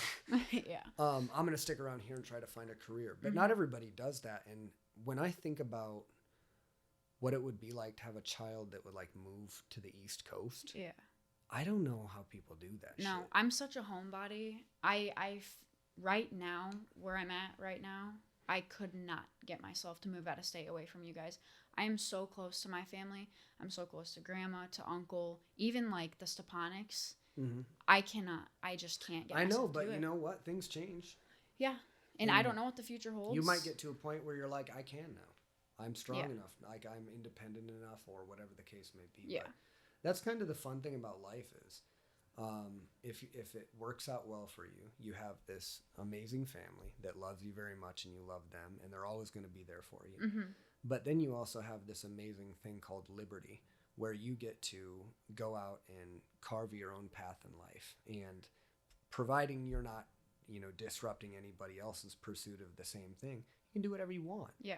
And that independence is terrifying, but it's also very, very, very exciting. Yeah. Because you get to fruitfully take advantage of all of life's bounty. Yeah.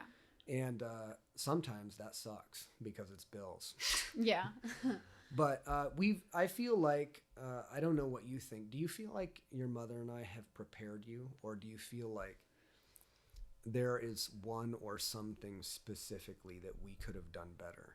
If you knew that I wasn't going to take any offense to it, is there something that I could have done better as a father or that we could have done as parents better to better your experience? Honestly, probably not, because I have learned, like, there are some people who their parents either are so absent that they just, you know how it goes. They're so absent that it just kind of like is a downward spiral. But then there's people's parents who do everything for them. They don't know how to do anything on their own. They don't know how to budget. They don't know, And so, like, if they're in my position right now, going off to college or moving out of state, they don't know how to do anything by themselves. They're not independent at all. You guys have done, I think, everything you possibly could to prepare me. I got a job when I was 16, right when I needed to. It sucked, but first job, I did it. I made my own money. I paid for my own gas. Then I got a job at the gym, had that for a while. Then I worked front desk, made good money. I pay for almost everything by myself now.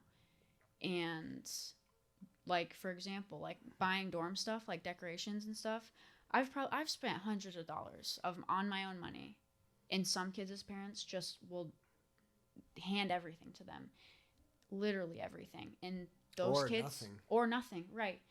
But the people that get everything handed to them don't know what it's like to be independent. So they're going to grow up, or they're going to be in my position where they have to go off and do stuff on their own and be an independent person, and they don't know how to do it.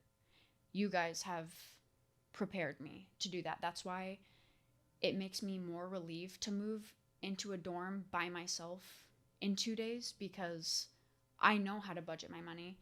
I know how to be smart with my money. I know how to do my own laundry. I know how to clean my dishes. I know that stuff. You have prepared me for life, and that's like, I'm so thankful that I have that present in my life.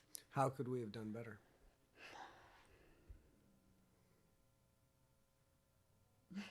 That's a tough question, because Get back to me when you're 30. Okay.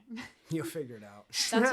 That's a You'll tough. go, I know exactly how you could have done That's better. a tough Dad. question, because Usually think- people remember the good stuff. yeah, and I don't. For me right now, you ask me that question, I couldn't give you an answer, because all you guys have done has, like, I couldn't ask for better parents. I couldn't ask for, despite the divorce, or despite all the hardships, or how many times we've moved. You guys have been there for us at all times. You've gotten us everything we could have wanted, despite financial troubles, or like dance. I have no idea how we paid for dance. I don't know how we managed to pay for dance. I don't know how we got by, but you guys still did. How we did was we paid a lot of money, and your stepmom paid a lot of money. Yeah. And everybody put in. Everybody contributed to that. And I can't even begin to thank everybody enough, because if it wasn't for dance, I probably wouldn't be. I don't know. I was so shy before I started dance. I was an introvert. I didn't know how to talk to people. I had such social anxiety, and part of that is just like technology. I think it's us too. I think there's me and your uncle have talked about this, and your grandma and I have talked about this.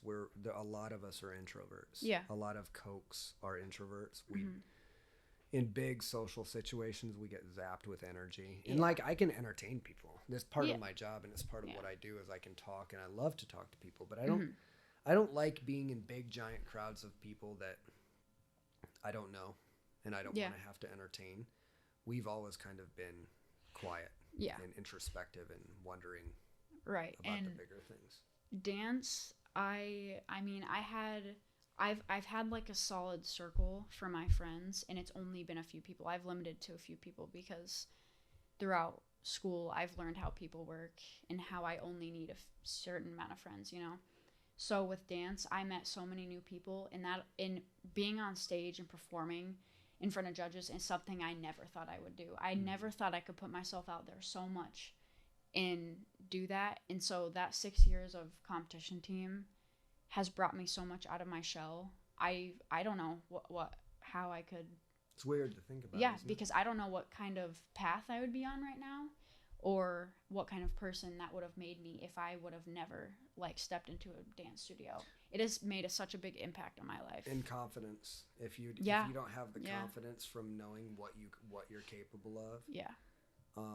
Man, it's like, it can get really lonely. I didn't have any confidence at all, and so I tell people this all the time. I did wrestling in middle school in the 7th grade for 2 days. I hated it. Yeah. I had to get up super early, and I sucked. So I got thrown all over the place, and I was like tough. Like, I could get thrown all over the place, but I didn't like it. Yeah, yeah. And so I went to the coach, Mr. Connor, at Roosevelt Middle School, and I go, Mr. Connor, I didn't want to tell him. Yeah. Because some kid just convinced me to do it. Yeah. And I was like, I don't think it's what I thought it was, and I don't want to do it. And he's like, I think you just need to quit being a little pussy and go line up with your. And he was right, but that was who I was. I wanted to be able to wrestle, but I was so shy and so introverted and so insecure that I just didn't do it. Yeah. And that did not help me. Like, from that point, that wasn't like a pivotal point. It was just a bunch of that type of situation. But from that point through my adolescence, really until I met your mom, I was not in a good place. I was going in a trajectory that does not lead to where we find ourselves at this point. Yeah. And so a part of maybe it's just lucky, that that I met your mom, or that I steered in a different direction, because the way I was going, because of my own issues, because of my lack of that security, it was leading me down a really bad path. And so when I had kids and I had children, I went, I'm going to make sure they're confident. That I don't need to force them to do martial arts, but I need them to do something to prove that they can get a little bit better tomorrow than they were today, and that they can be confident in themselves, because it's a golden ticket. If you have confidence, you can do anything. If you don't have confidence, you won't even try. Yeah, and I know when we lived in 834 is when I started dance. And I remember being so shy. I couldn't meet new people. I couldn't talk to somebody. I couldn't talk to people on the phone, which I still struggle with, but I have gotten better at it. If it wasn't for dance, I have no idea if I would have been in any sport. I don't know how many friends I would have made. And I know you started me in that kids class way a long time ago. Future sports, yeah. You were pretty good. That was a great time. I had a great time. And then when I found dance, that just, I hit it off. It was so great. But then again, with like dance team for school came a lot of toxicity and drama. And well, just dance it's girls, dance it's girls moms. Together. Yeah. It was ridiculous. It was ridiculous. Some of the shit I went to, I was just like, I watched you dance, and I loved watching you dance. And then I'd get, like, after the dance, I'd see the dance moms like, oh my God, where is she? Where is she? And I'm like, look. No, it's. This is a regional competition. You don't need to get that. You're drunk, first of all. Let's talk about you being trashed right now. You're living vicariously through your daughter. Pause. Right. Dance culture is nuts. I know. And it's expensive. That's the other thing. We probably paid, like $12-13K a year for me to dance. Thousands of dollars. We paid thousands of dollars a month. I had to go to work. Yeah. I was working full-time in the gym, and we were barely making it. We'll talk about 834. But when you told me that you wanted to dance, and your mom showed me the bill for the dance, it was like... At the beginning, it wasn't bad, because I was like... You're a kid. I was a kid. I never danced before. I was taking like 2 classes, maybe. I went to recital that year. I was improving faster than I would say a lot of people would. I don't know how I was progressing so fast, but I think I wanted it. You were fairly athletic too, because you grew up in an environment where you moved around. Right. And so I was progressing way faster than I thought I ever could. So I danced the next year, and had dancing at recital that first year gave me the confidence to be like, I'm going to try out for competition team, which is something I would have never done. Looking back, there is no way I would have auditioned for anything like that. Ended up making it. And then after that, I improved so fast. I wanted it so bad. I wanted to be the best person. I wanted to be in the front of every dance. I wanted to be able to do everything. And that's exactly what I did. And I became such, like, I don't want to toot my own horn, but that's an Uncle Eric statement. Well, not to toot my own horn, but I destroy everybody. I mean, there was like a core group of us that was there for like 3, 4, 5 years. Like a team. A team. It was like our core team that whenever we walked into the studio, everybody knew who we were. And who's that? If you had to name like 5 people, 5 people. Well, I mean, like the little girls, our company was set so like there was like a senior company, junior, blah blah blah. So there'd be like junior dances, tiny minis, and all that stuff. So like the tiny and the minis. So they were pretty young, but they were old enough to recognize who we were and what we were doing. They weren't like babies. And so I've known them for probably 5 or 6 years now. And they looked up to us so much, and that meant so much to us that when we walked into that studio, all eyes were on us. And that motivated us to kind of be leaders for them. And we had like little sisters for like our, that we had all year. And our whole company was such like a tight-knit group that when the year I left, the group, it kind of like dwindled because everybody kind of like slowly left. People graduated, stuff like that, as it goes. But it was such a special time to meet those people, and looking back at how much I impacted those like tiny dancers and those mini dancers, and they all knew who I was, and I had such a big impact on that studio, and I got scholarships that are on plaques. My name's still up on those plaques in that studio, and I have trophies up in that studio. Like, it was such an amazing experience, and I have watched those tiny and minis grow up, and now they are on the team I was on. Mm-hmm. That's crazy to me. They are dancing in the same position I was at. Mm-hmm. Just incredible. That's the way life goes. Yeah. Right? Yeah. 834. Yeah. 834 14th Street. You know? We've spent 5 years there. Well, let's talk about before that. Before that, we were at Grandma and Grandpa's, right? Were we? Well, we were at Grandma and Grandpa's. Then we went to a couple apartments. We were in the south side apartments. Mm-hmm. And then we went to the north side apartments. Mm-hmm. Then we moved. I think we moved from there to 834. Yeah. But before that, I had met Kojo. Mm-hmm. So actually, no, we were on the north side. Then we went to the south side. Yeah. I had met Kojo. So talk about what you remember about Kojo when me and Kojo first got together. If you remember anything, or if anything, I know you remember Iowa City. Okay, so yeah. I do remember going. The earliest I possibly remember you and Kojo is the Anvil when it was in the garage. Mm-hmm. We used to go there super late at night. Late enough to where me and Ronan would bring blankets and pillows and watch movies and eat snacks on your old laptop. And just fall asleep on the floor in the gym because you guys would lift so late. But we thought it was the coolest thing ever to go in the. It was like our favorite thing to do is go in there and fall asleep on the floor and eat snacks and I remember Kojo being there for that. I remember Kojo. That's probably the earliest I remember Kojo. But my next biggest memory is Iowa City for sure. I remember driving there, meeting her for the first time. I remember walking in there. There was a palm tree light that she later gave to me, and then that huge, what's the beanbag called? Love sack. The love sack.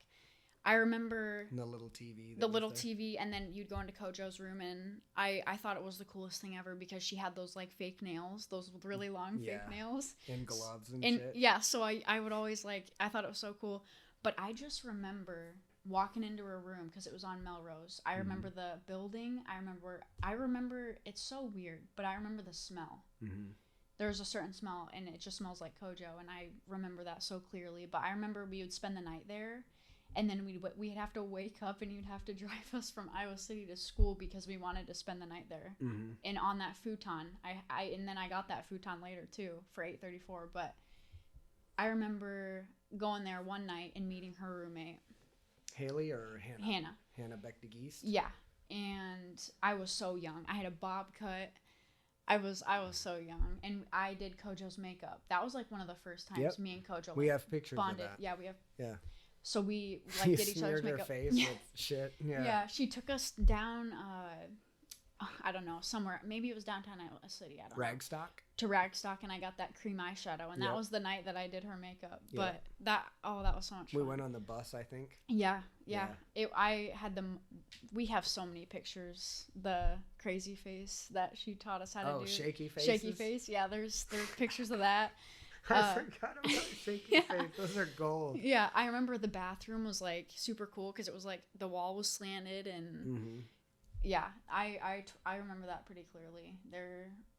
That was a good time. So we at that time I was living on the south side. Me and Lonnie were living together. Yeah, you and Lonnie. Yep, in the brick apartments. So I had the motorcycle, the Harley, and I would drive to Iowa City, or I would ride my bike to Iowa City, and sometimes she would come back, but she absolutely refused to move in with me for any amount of time.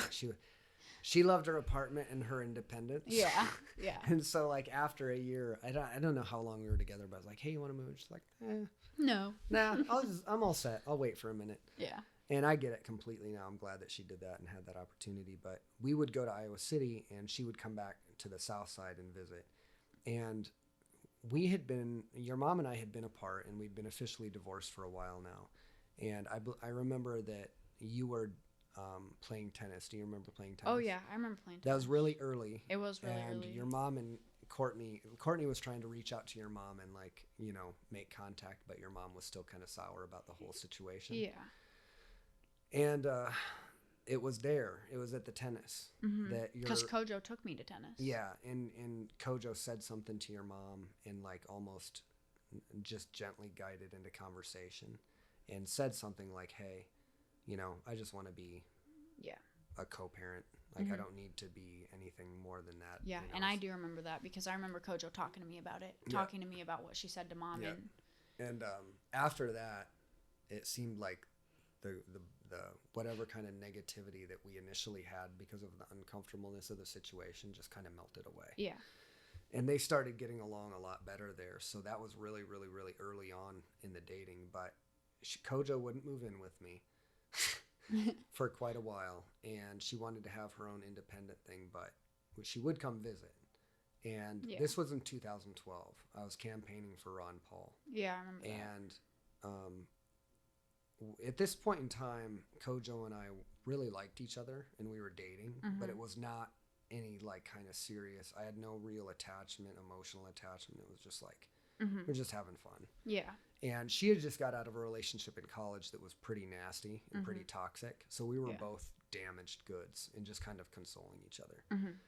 And I remember coming home from this local district thing for the Republican Party because I was trying to vote for Ron Paul, and when I got there, I found out how full of shit politics was. Yeah. But I came back, and this was only just a few blocks away, and Courtney was due to go to Lake Havasu for her final spring break. Yeah. Yeah. And spring break in Lake Havasu is quite an affair. Oh, yeah. Because, well, getting to Lake Havasu barely is doable. Well, getting to Lake Havasu, but there's a lot of people there. There's a lot of people that party there. And we had just watched multiple times during our cream cheese pizza era the movie Piranha 3D. Oh, and Piranha 3D was filmed in Havasu. Really? And it's basically like a giant orgy. It's like a giant college orgy where all people do is drink and screw and party. And it's what spring break is. Yeah. And so I'm like, okay, whatever. Spring break, have fun. Go with your friends. Like, we're just dating, not a big deal. And when I came home from the Ron Paul event, she was on the ground with you guys in the front of our apartment complex with a blanket having a picnic. Yeah. And just having all this fun and pouring all of this love into these two kids that she didn't need to. She could have easily just been like, no, they're not my kids. Yeah. You know what I mean? But it wasn't like she was doing that because I asked her. She was doing that because she cared about you guys, because she wanted to be some kind of light in your life. And at this point in time, all the way up to this point in time, thoughts about getting back together with your mom would go into my head. This is just a natural thing after you've been with somebody for 10 years. Yeah. And at that point in time, Courtney went on to tell me, I don't even remember telling her this, but I even told Courtney that I had thought about getting back together with your mom. Yeah, because I remember that. I opened that. I was open about that apparently at the time. And I don't even remember that. But I remember it because you told me that you wanted to get back together with Mom, and there was like a hope at the back of my head, but then I really liked Kojo. Yeah, right after we divorced. Yeah. And so apparently at the very beginning of Courtney and I's relationship, I didn't put too much into the thought seriously, neither did she. And I was still contemplating potentially returning to my ex-wife. When I came home this day and I drove up and I stopped and I saw her having the parking lot or the picnic in the out front. Yeah. I just completely fell in love with her. Yeah. Like, I went from a guy or an individual who had convinced himself that love was not a real thing. That if the love that I had for this woman wasn't genuine enough to keep our marriage, love's bullshit. Yeah. And you can love your children and you can love your parents, but love between you and the opposite sex or the same sex or whatever, I said this to myself after the divorce, it's just varying degrees of like. And if you say you love somebody, like maybe if I said I loved your mom, I didn't really love her. I just really, really, really liked her, because if that's not true, how did this all happen? Yeah. I didn't believe in love. It was pretty rough. Yeah. And that would describe a lot of the darkness in my mind and in the way I acted in my fits and my rage. And I pulled up and I fell in love with Courtney and it wasn't just because she was with my kids. It was because of what she was radiating. She was just trying to be good to you. Yeah. And she was a great person. I completely fell in love. And then she got in a truck. She got in an Escape with 3 hot college chicks and rolled out to Lake Havasu. And I lost my mind for a week. Yeah, I remember you telling I me was about just this too. going insane. And I like couldn't sleep. And Michelle Hutchins, my boss, was going, "What's wrong with you?" And I'm like, I'm lovesick. Yeah. I didn't even love it. Yeah. And it was like such a good thing, but a bad thing. Yeah. I couldn't sleep. That was when I was like, okay, I was reinvigorated by life. I was feeling something in my heart and in my mind that I didn't believe in anymore. So now I did believe in it. Like it's real again. Like I have the capacity to do this. And that was it. Yeah. And honestly, there were times towards the end of me and your mom's divorce or our relationship when I looked at her and I looked at myself and how much we had changed in the 10 years since we got together, all the things that had happened. And I went, is she the one? Or was she the one? And was I the one, but I'm not anymore because I don't bring her happiness. Like that's a fact. And that question kind of lingered in the back of my head. And when we did split up, I think that's why I took so much glee in dating, because I thought like there was somebody else out there for me. Like there was an athlete, there was a martial artist, there was somebody who like didn't get pissed off when I trained. They celebrated, you know what I mean? Like they celebrated me and I would celebrate them. But then I was like, how dare you think that? You're a married man. Like, you know, that's unfair to your wife and all this stuff. And up until that point, I didn't know. Up until the point when I kind of fell in love with Kojo, I was just like, maybe I don't know what the hell I want in life. And that's when I was like, okay, this is going to be a positive thing. Tish and I are still going to have a good relationship. We're going to co-parent. We're going to be loving parents. We're going to support each other and still be great friends. But this is the woman who I will spend the rest of my life with.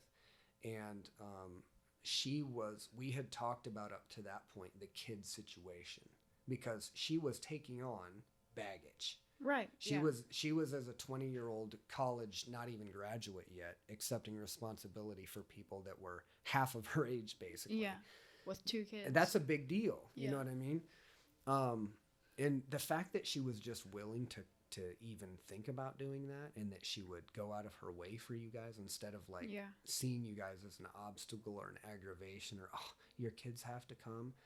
Asking if the kids could come, wanting to show the kids Iowa City. Like, I was madly in love with her, and I don't know if I ever told you this. I think I did, but I went and her dad had passed away at this point in time. I remember. Had passed away just freshly. That day, I remember when you got the call.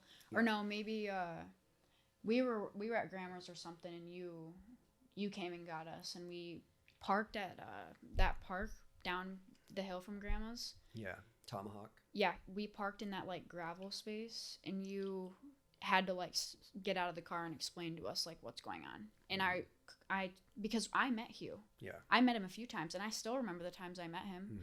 I only got to meet him a few times, but. And he passed away 10 years ago today. Yeah, which is crazy. But I remember going over to Cheryl's for the first few times when you and Kojo met, and he was grilling food, and I met him probably 3 times, I want to say. That's about what 3 or 4 times. But I got a good idea who he was. Yeah. And the first time I met Hugh, I was kind of nervous because I was 30 and she was 20. Yeah. And I knew that Hugh would be thinking what I would be thinking. Oh, okay. I see what you're doing, 30-year-old guy. Right, yeah.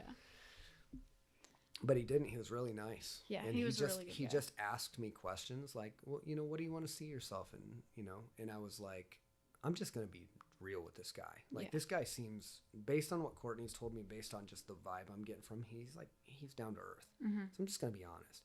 And this is one of my best memories because I feel like I connected with him in this moment. Even though we didn't spend much time together, we had this really soul connection in this moment. Yeah. Where I told him, someday I want to be self-sufficient.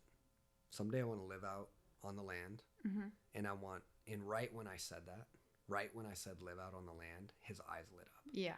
And I knew that there was something in him and me that was the same. And it was that love for wonder and adventure and nature and just being out there in solitude. And then I would learn after Hugh's death, and Courtney would talk to me about him, how he would do these things. Right. How he got Yeah. stranded on an island and they had to helicopter him out and shit. Yeah. And I was like, that made me feel so good because in a tumultuous time in Courtney's life after a bad breakup and after Hugh had seen her with people that maybe weren't her quality of person, I felt like he was relieved when he heard me say that and that I was like him and that I was going to take care of his little girl. Yeah. And that's all that really mattered.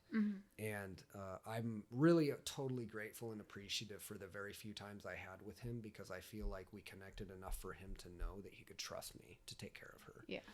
And that really meant a lot to me. But I had to then, since he was gone, and Kojo and I split up for a while. Yeah. Yeah.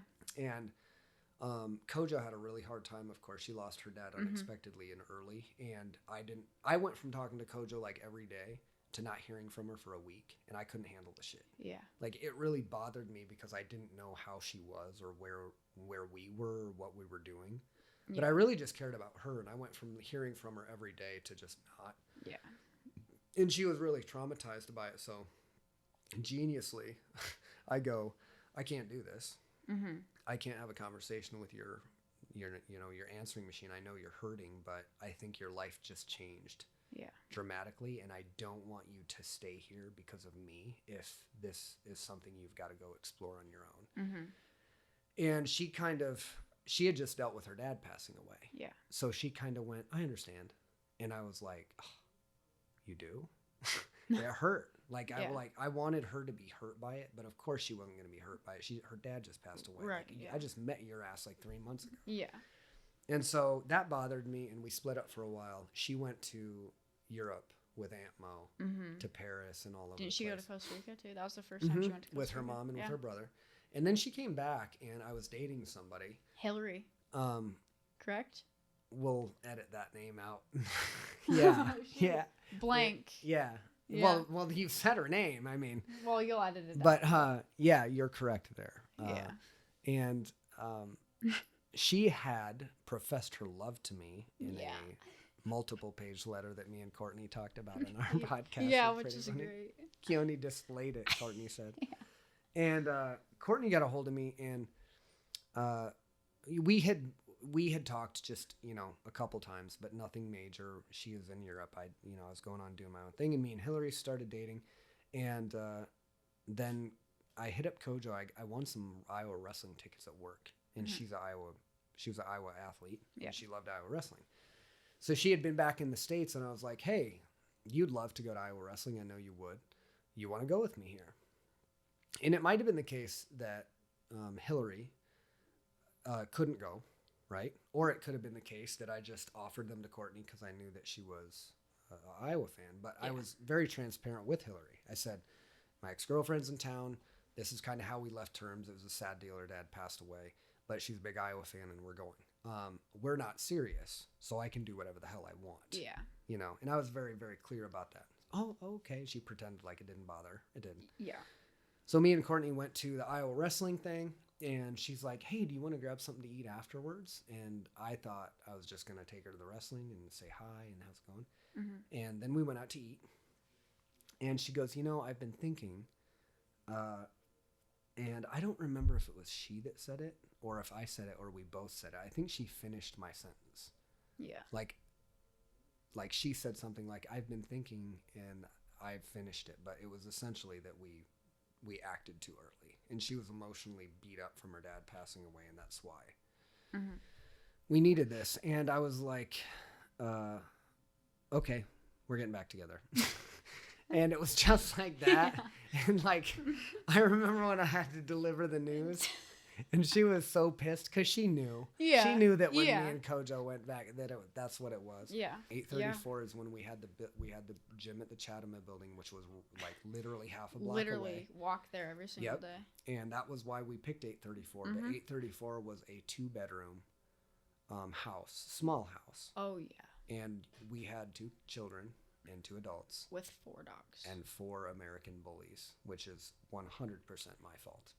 Well, through my own sponsorships in the gym, I was offered free dogs that would have otherwise cost me $2,000 to $3,000. Yeah. And aspiring to be some kind of future kennel owner, I ended up with 3 puppies. 2 of them accidentally bred after a friend of ours didn't meet his end of the bargain. And then we had Puller, and we had 4 puppies in there, and then we finally moved to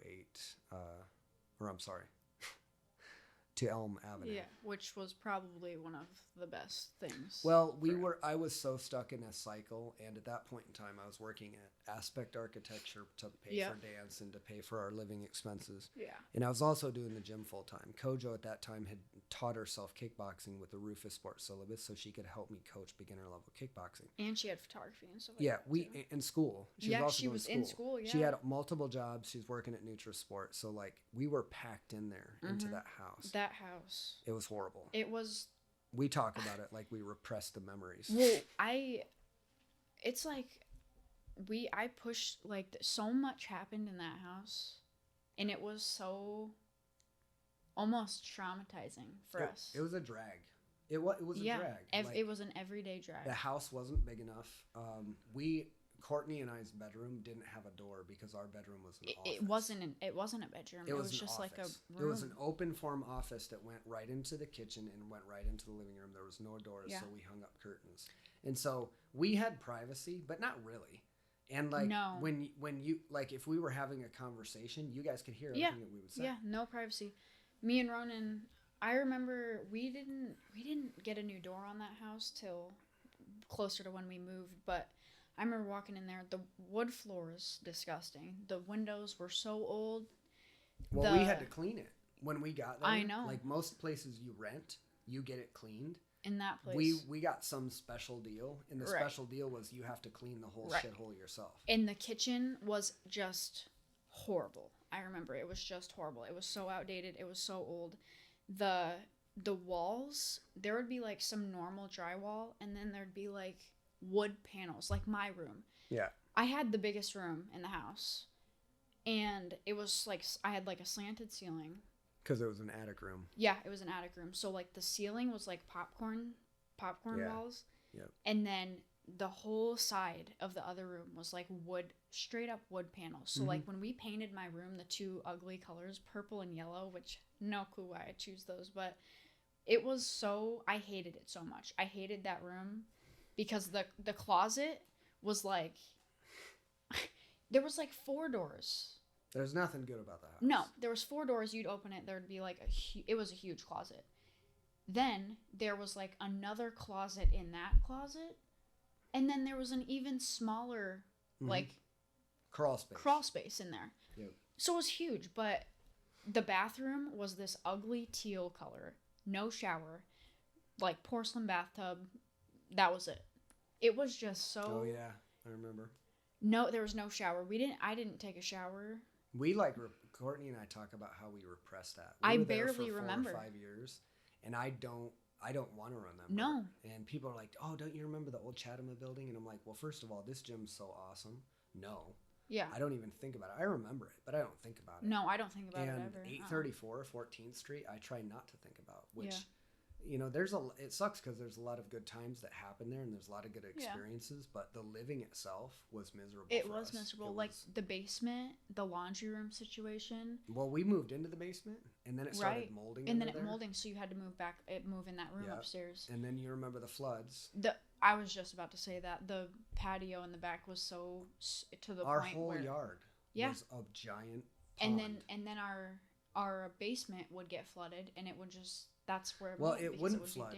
It would go right up to the door, and you'd have to dam it. Yeah. But the problem is, like, it's a lake out there. Right. So once it comes over, if it ever did. Yeah. But it didn't ever come over. No. But you remember the 2 or 3 times I had to run 75-foot hoses from the back. Yeah. I had to put them in there and siphon them out to the street to get a gravity feed going. And if I wouldn't have done that, it would have flooded the whole basement. Yeah, the entire basement. And one of the clearest memories I have in that house is, I don't know, it was late. It was probably like 10:30 at night. It's storming, pouring rain. There's lightning. It's thundering. Lightning and thundering all over. Grandpa comes over. He's just standing there, looking around, looking what to do while you're out in the street, pumping a hose to Yeah. get to pump the water through the hose out on the street because it was this close to pouring into the door. And I'm out in the yard bailing. Not only do I have my hoses going, but I have buckets, and I'm trying to bail shovels. water out. We had shovels out there. Just trying to get water away gosh. because if people, like, I remember taking pictures. If people could see how close we had, it wasn't like, it was like inches of water, and it was right up to the very edge of our door. I don't know how it didn't come out under the foundation. We thought that it was. But there was water getting under there, and it eventually molded, but if it would have came over the doorway, it would have came over like a spillway and just literally filled our basement up. So we're combating this with buckets and shovels and so on and so forth. While it's lightning, we're standing in water. Grandpa rolls up in the Red Ranger. And he pulls in the middle of the yard and he sees me bailing and he literally just looks. He's so pissed. He looks over at me and I look over at him and we make eye contact and he goes. He shakes his head. His head. I was standing and he drives up a little closer and he rolls down his window. You're going to get hit by lightning and killed out here. You want to get killed out here? Get inside. I'm like, Dad, it's going to flood the basement. What do you want me to do? That's your landlord's problem. Yeah, you need to call Bob. And then we called him. Didn't you try to call him? No. It was, oh man. I remember when that. you rent, good luck. Yeah. If you're paying a good amount, this is, it's shit you'll learn. He didn't help at all. No. That was, I remember, there was a lot of bad things about that house, but some of the good stuff, I really did like that gym. I never think about it, but there was so many great memories in there. Well, yeah, in the small gym, in the first one, in the boiler room, you guys had your little game room in the back, and that's where you and Mia and Blaine started hanging out. You were kids. Oh no, we met at Valhalla.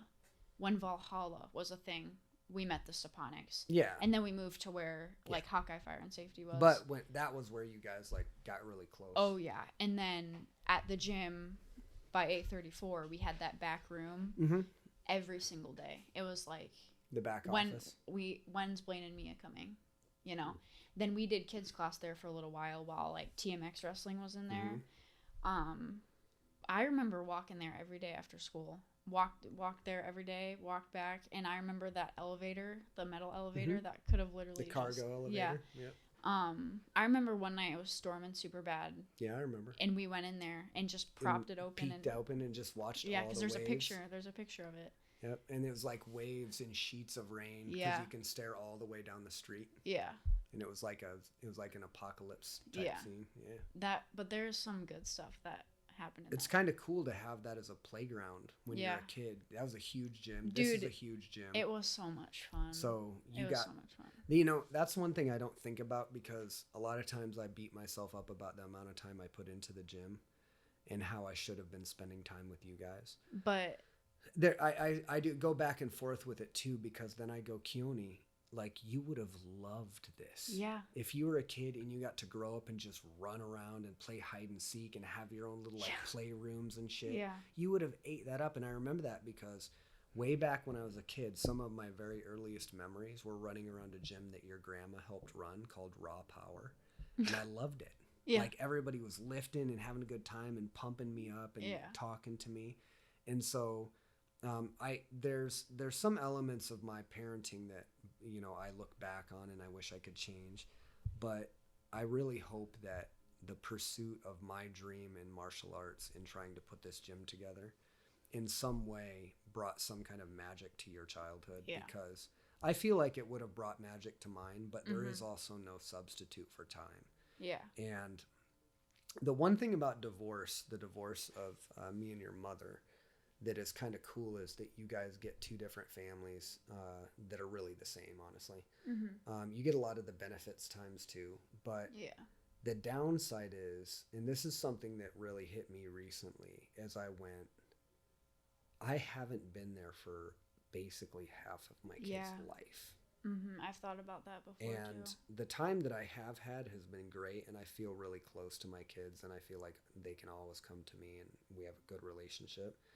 But then the time, when I start thinking about you moving away and going to college, and then I realized that for the last 11 years I've only seen you half the time or less, Yeah. that's when I'm like, wow, the bulk is over. And Yeah. that's when things really set in. So I really go back and forth with myself because I feel like the gym has been a really good positive way for you guys to play and express yourself and stay in shape. Also to meet other really strong-minded people and to know what that looks like. But I also know that it's taken a huge investment of my time. Yeah. And I go back and forth with myself and wonder, like, did I do it right? Should I have done it differently? Could I have done it better? Because I'll never get that time back. And the one benefit that families that don't go through divorce have is that they have all that time. You know, the co-parenting families, we have 50%, and that's pretty good. Some parents don't even have 50%. Me and your mom right away decided, let's not, make somebody hurt. Let's just go 50-50 with this thing. But that's still 50-50. Yeah. It's still you having a whole different life with your mom that I never got to see. Yeah. And the same applies for me, and that time, like traveling. Yeah. The bulk of our traveling has been done with you and Koch. Or just Monday, Tuesdays. Yeah. Like I don't know what Wednesdays and Thursdays in general are for you guys, and I've never had a Wednesday, Thursday consistently with you guys, which that's weird. When I just cut and when I just take all of the time and I go, okay, it's been about 11 years since we've been divorced. That means that actually I've had only 5.5 years with my kids, and in that time I haven't spent nearly 100% of time with them. So I've only really spent a couple years worth of time with you, and that when I start adding it up in my head, which I probably shouldn't, it bums me out. Yeah, you know what I mean? It is really sad. The one tragedy that is inescapable from a divorce is the amount of time I get to spend with my kids. Yeah. And so what's happened a lot in the last 4 or 5 years is when my kids aren't with me, I'm just thinking about them all the time. Yeah. And it's weird now because when I used to think about the neurotic behavior of your grandpa worrying about his kids, I get it now, because he goes from spending every waking moment he's not working with his kids and loving his kids, and then they're gone. Mm-hmm. And then he's got an empty nest and he's restless and he doesn't know what to do, you know? So it's going to be strange, especially when you're officially gone. I feel like I have kind of come to terms with it. And like I said, I think it'll probably really hit me after like a week or two. Yeah. When I don't see you for like 2 weeks and I'm like, damn, I haven't seen my daughter in 2 weeks. Yeah. And I hope that we still talk, but I know the jam. Like when I moved out, it was like 3 or 4 weeks before I came back to Cedar Rapids, and I kind of got caught up in it. But then I saw your grandpa for the first time in a month, and it hurt. You know what I mean?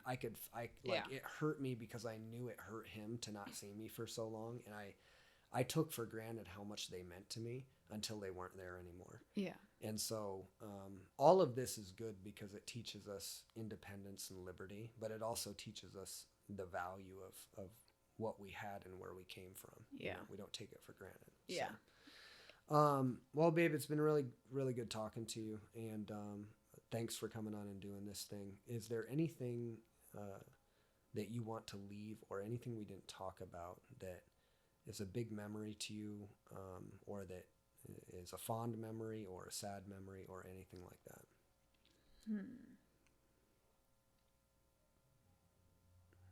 I don't know. There's good and there's bad. What about Grandpa? Oh, yeah. I'd like to talk about Grandpa real quick. What do you want to talk about Grandpa? Because he's been now gone for about 3 years. Yeah, which I was thinking about That's even strange tonight. In itself. It's just, he was such a significant part of our lives.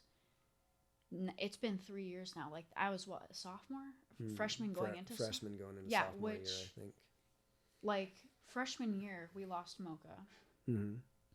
So that took a huge toll on me. Like, she was tough. One of my best friends. That was right when we moved into our home after we got out of 834, and it was like we got the dogs out of there, and we were all excited about having more space, and then she got sick, and that was really rough.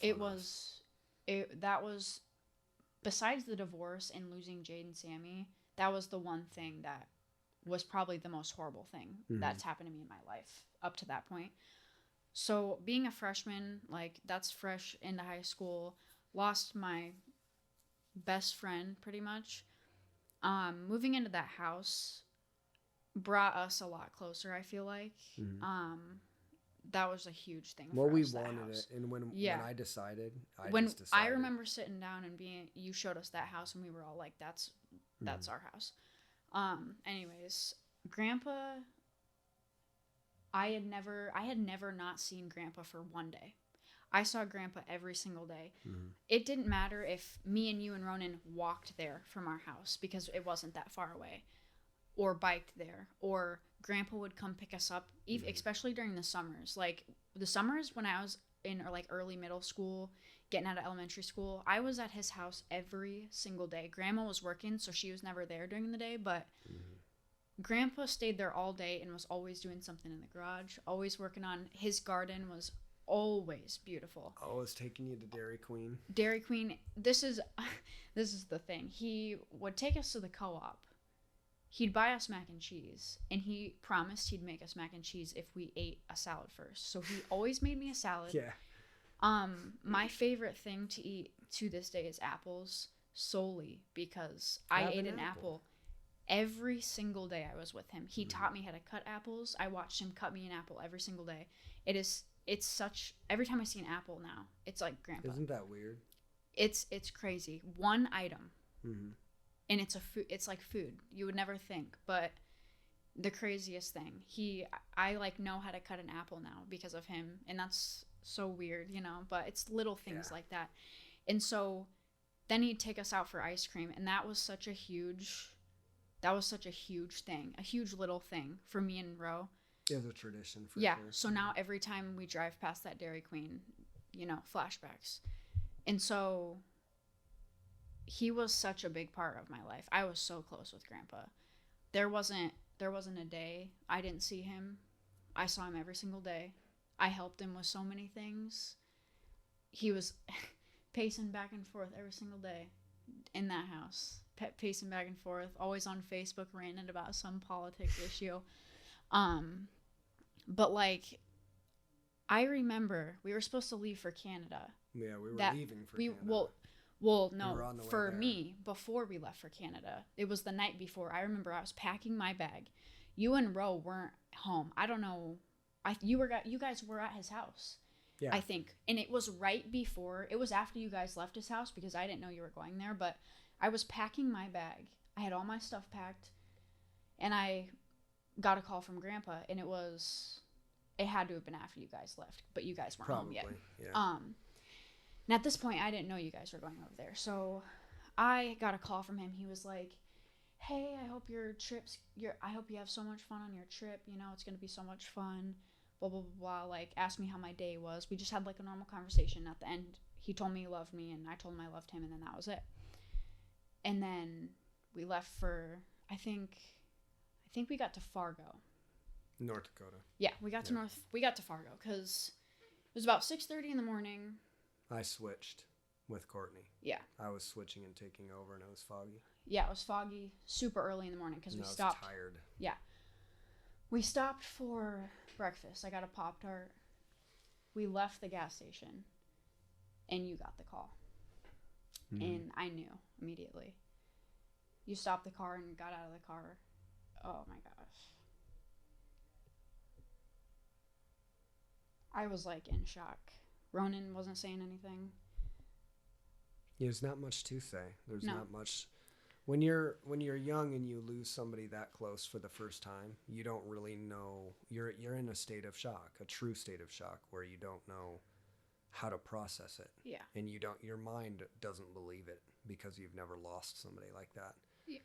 And then once it sinks in, and for me, I had a bad feeling about that trip. And everybody kind of joked around about it. So that was another thing I was going to say. I was packing that night.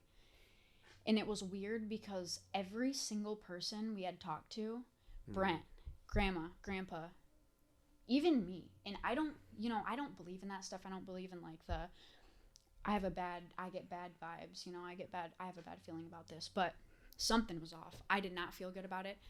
Going up, we were supposed to go up in those mountains with no cell service. Yeah, we were worried about wildlife. We were worried about being exposed. Attacked by a bear or something. Like, everybody felt off about it. Because we were out in the wilderness, and it wasn't like some crazy, extreme, super dangerous thing, but it was out there. And we had no cell service. Nature is nature. Yeah. So. And I was pretty excited to go on vacation because we go on vacation every year with our family, but something was off. And I remember Brant calling you that night, like the night before, like the night I called Grandpa for the last time. Mm-hmm. And he was just like, something's off. I don't feel good about you guys going. I don't have a good feeling about this trip.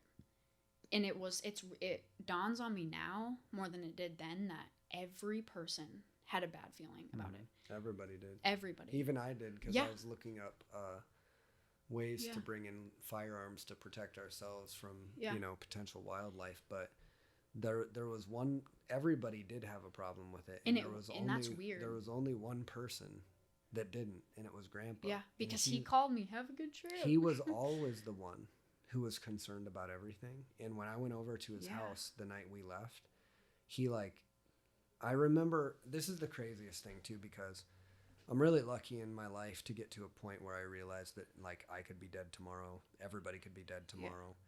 Yeah. And I also realized that when I go on these long vacations, because people like your grandpa and grandma are getting older, there's a higher proportionate chance that they might not be back when I get back. And this is just a fact of aging. Mm-hmm. As you get age and you see people even your own age get cancer or get this or just die from some genetic thing.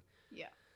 You realize that a 7-day vacation could mean the last time you see somebody. Mm-hmm. You just become more aware of that. So as I was getting ready to leave, I realized I hadn't given Dad a hug, which was kind of atypical. Mm-hmm. And so I turned back around going, Keone, you never know. You're going to Canada. Everybody's already got bad vibes. Just make sure you give Dad a hug and tell him you love him, because you just never know. Right. I wasn't thinking he was going to pass away. I didn't have any premonition, but something stopped me and turned me around, and I gave him a hug and said, I love you, Dad. And the whole time, you know how he was. Yeah. When we went to California, he wouldn't sleep. No, he would stay up and drink coffee to watch us drive. Yeah. He wasn't worried at all. And I remember leaving his house going, oh, that's kind of strange. Yeah. Dad didn't really seem that worried about us anymore. He not anymore, but there was no, hey, be careful. Hey, pull over if you're tired. He literally, he was that person for everybody. If you get tired, make sure you pull over. I can hear his voice in my head. Me too, that night we're leaving, and I just had the most I never had got that from him. Hey, I'm okay. I know you guys will be okay. Yeah, that's the way he was always concerned about everybody. And that was it. We drove off that night, and we left that night, and we drove 8 hours, and he was gone. Yeah, and it is really funny that he was the only person who wasn't concerned. Everybody else was concerned, and he just happened to call me that night. It makes me wonder if he knew, if he sensed, he sensed it. And I don't know, but your grandpa didn't go to the doctor for 10 years. Yeah. He probably had a heart condition that he wasn't even aware of, or that he was afraid to find out about. Yeah. But you don't know. You just don't know. It's one of life's little mysteries, but it wasn't bad, because it seemed like he was really at peace and comfortable, and he was okay with us going. But it makes me wonder, was he acting differently because he sensed that he was closer to the end? I don't know. I don't know either. But when you did find that out, and you had to go through the funeral process, what was that like for you? Because I went through a similar thing with my grandma. That was the first really bad loss that I went through when I was 8, and it devastated me. It traumatized me. Well, I remember when you got the call, and I could hear Grandma yelling through the phone. It wasn't on speaker, but you can, when someone's on the phone, you can hear if they're yelling, In the way they're yelling, and how the panic. And I had never in my whole life heard Grandma like that. Mm-hmm. And me and Grandma weren't as close as we are now, just because I spent every day with Grandpa, so I was way closer with Grandpa than I am Grandma, and I'm not afraid to admit it, because she worked a lot. Mm-hmm. But the panic in her voice, and she was how she called Uncle, and Uncle wasn't there, and how Grandpa wasn't breathing. As soon as I heard that, I had never ever felt so like scared. So I didn't know how to feel, honestly. I was sitting back there, me and Ronan looked at each other, and I was freaking out, but I was so scared, and my heart like sank so far. I can't even describe how I felt. And I just watched you get out of the car, and I didn't look back to like look, but I know. It didn't really like when Eric called me, he called me twice. Yeah. And Eric calls me all the time in the middle of the night, or at least he used to. Yeah. And it's usually to talk trash about somebody that's pissed him off or just say what's up. Yeah. We're night owls. So he called me, and I just started taking over driving, and so I missed his call right at the very end. I saw he called, and I'm like, well, it's 6 a.m. I'll call him, later on. Yeah, because I remember you saying that it was a little odd. He called immediately. He called again right away. And I was like, okay, well, just in case, I'll answer it. Yeah. And when I answered the phone, I heard him say, bro, and I knew that something was wrong. I could tell in the first word that came out of Eric's mouth, the way that he was saying it, that there was something in his voice. Yeah. And so my heart sank. Mm-hmm. And he said something like, Mom called me and said Dad wasn't breathing. And that's what I heard. And I called her, and she said, Keone, I think your dad passed away. He's not breathing and he's cold. Yeah. And I heard her say that. And once I heard that he was cold, I knew he was gone. Yeah. And all I could do was try to like go, have you called the EMT? Can you get them there? Maybe there's a chance they could resuscitate him. But I knew that if he was cold, he was probably gone for a while. Yeah. And I because there was no EMT there, because there was no confirmation that he couldn't be saved, and we were so far away, I felt so helpless. Yeah. And so I said, Mom, God damn it, get them over there. And she says, okay, I will. Yeah. And I stopped, and I got around, and right when I got to the trunk of the car, it's like the word cold. Yeah. Settled into me, and I knew that he was And gone. I remember you stopping the car and you getting out and you going to the back of the trunk, and I remember Koch getting out, and I remember I just broke down because I knew. Longest car ride of my entire life. And that's what I was about to say. Seemed like a month in there. It seemed so long, and I don't remember any of it. I don't remember a single thing about that car ride It's home. strange because when we got back, it was the morning, and he was already gone, and they had taken him out of there. Yeah, and so we showed up, and that. Eric was there, and it was so strange to be in a place where he was, 14 to 15 hours previously giving me a hug, and now he wasn't there, and he was never going to be there again. Yeah, it was the longest car ride of my life. I don't remember anything. Ronan didn't say a single word, and I remember Kojo saying how alarming that was because he didn't say anything to me. I don't know what he was, to this day, I don't know what he was thinking about, but I remember pulling up to Grandma's, and it was sunny out, and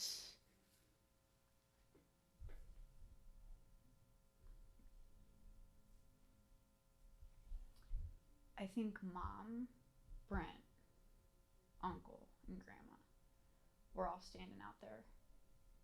And I just got out of the car, and Kojo broke down and said she was really sorry.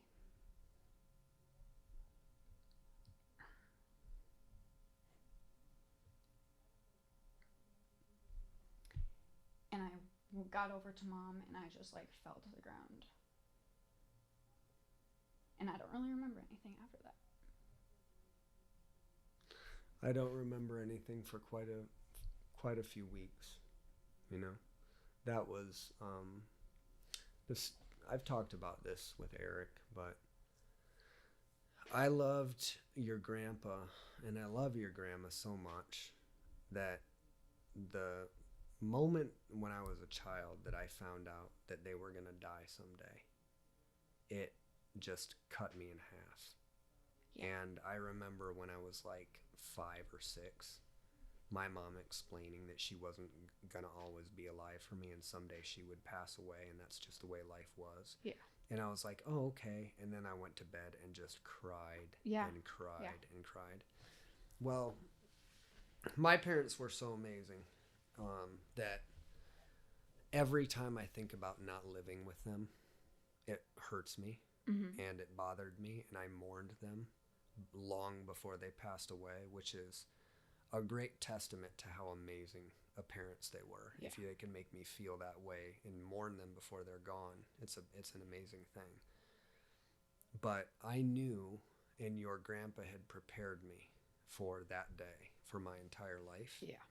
And it still was surreal, and it still marked the beginning of the rest, or the last piece of my life. Yeah. Where losing somebody who has literally been at your side every day of your entire life, who you remember from the very earliest memories that you have, that you know worked tirelessly for decades for you to achieve what they maybe didn't feel they had the opportunity. Yeah.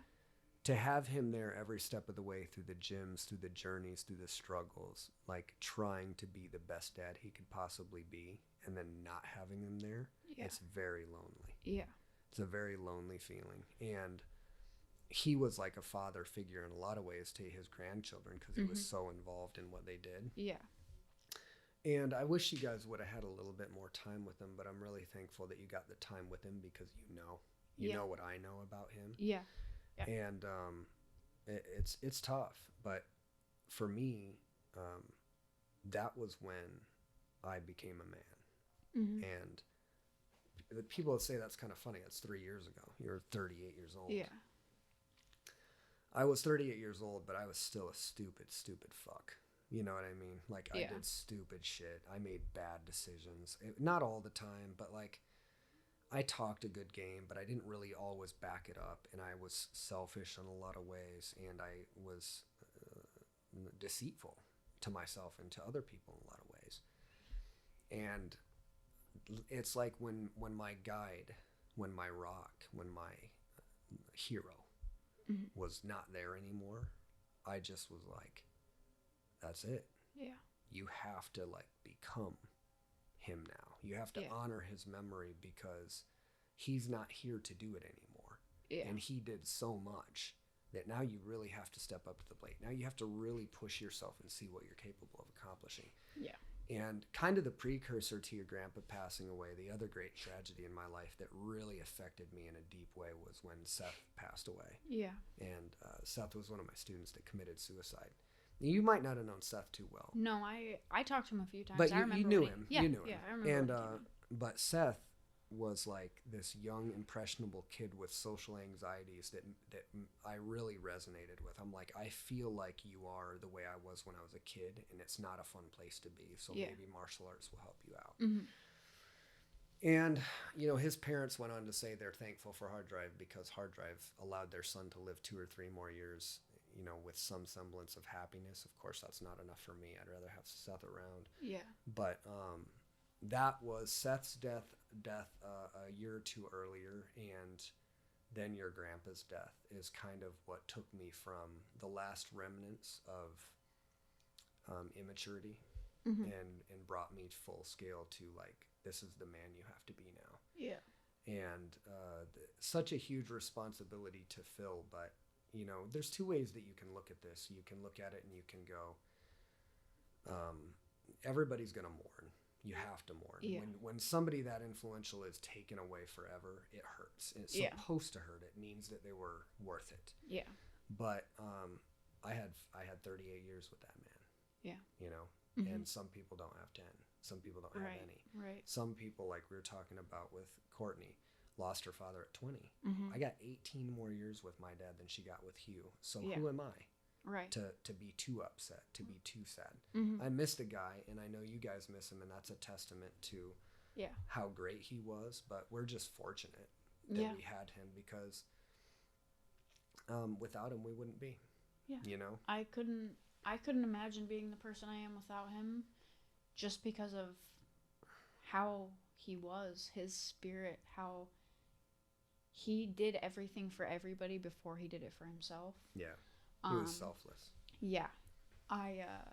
And he treated, I think he loved having you because you were around a lot, and he never had a daughter. Yeah. So you were like the daughter he never had. Yeah, and I'm so thankful for that. I'll cherish every single thing. Ronan, at the end of your grandpa's life, and he was pretty healthy, so he was moving around and stuff and getting to do stuff with Ronan and stuff. But it was really kind of delightful because I saw a lot of Ronan in myself, and a lot of myself in Ronan when he was young and mischievous and you know, rambunctious, but also shy.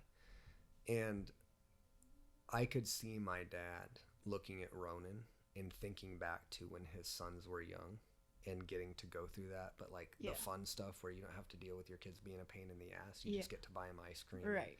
Listen to their squeaky voices, you know. And I got to see kind of this delight on your grandpa's face as he got to relive fatherhood again. Yeah. And the fact that he got to see you get to a place where he knew that you'd be okay, where he knew that his granddaughter was wise and was, versed in the world and was going to be responsible. When he saw Ronan go through most of his childhood, his younger years, some of the most precious years that you can have as a parent. Grandpa got to do a lot of really beautiful things, and I wish that he was still around, but man, I'm so thankful that I got the time with him. But there are still those times. Oh yeah. All the time. Where I go, I miss Dad, but I'm past his, and I've grieved, and I've accepted it. And I talk to people about this all the time. I lie to myself over and over and over. I'm like, okay, you've dealt with it. And it's I talk to you about grieving and about this, I think, but it's like ripples. It's like a big rock drops, and at first it's this really painful eruption. Yeah. And then each wave gets smaller and further apart, right? But they always come back. Oh yeah, always. And since it takes longer in between each grief wave or each breathless moment, you start lying to yourself or convincing yourself that you're done. And that like you don't hurt anymore and you're thinking positive. And there'll even be times where you're like, I do think positive about Dad and like I miss him, but I'm over it. But then there's these moments that happen in life that will happen when I pass away too. Yeah. Where you'll go, oh, I'm gonna call. Yeah. And there's nobody there. And it like once like when your heart recognizes again that they're gone, when it wanted to believe that they're there, and then you have to confront that again, it like takes your breath away. And you're like, you never ever really get over it. Yeah. I think losing Grandpa is probably, the divorce hurt, but losing him has been the biggest hurt in my entire life. It's just because I've been around him so much since birth to when he passed away, and I was like this with him. That's like the first big loss I've ever had, minus dogs. So going through that whole funeral process, that's the first time I've ever gone through that. I've never like been in a room with so many people of our family that are all crying at the same time. I'm a very emotional person, so obviously that was very hard for me. When we like had to see Grandpa for the last time, I just remember holding his hand, and I'll never forget that. But the funeral itself, when they like put me up in the front, because they put close family up in the front, I just remember Ronan like not crying then, but he cried later, and you can just tell, you could just see the pain on his face. Yeah, he didn't know how to express. Yeah, and that was probably one of the hardest days I've ever had to go through. But it was really a pivotal moment to see how much like less time I'm gonna have with you guys, and how much I can't take time for granted anymore, because I will forever cherish that last phone call, and that I got to say I love you to him. And now it's weird to think I was a freshman in high school when he last saw me, and I last saw him.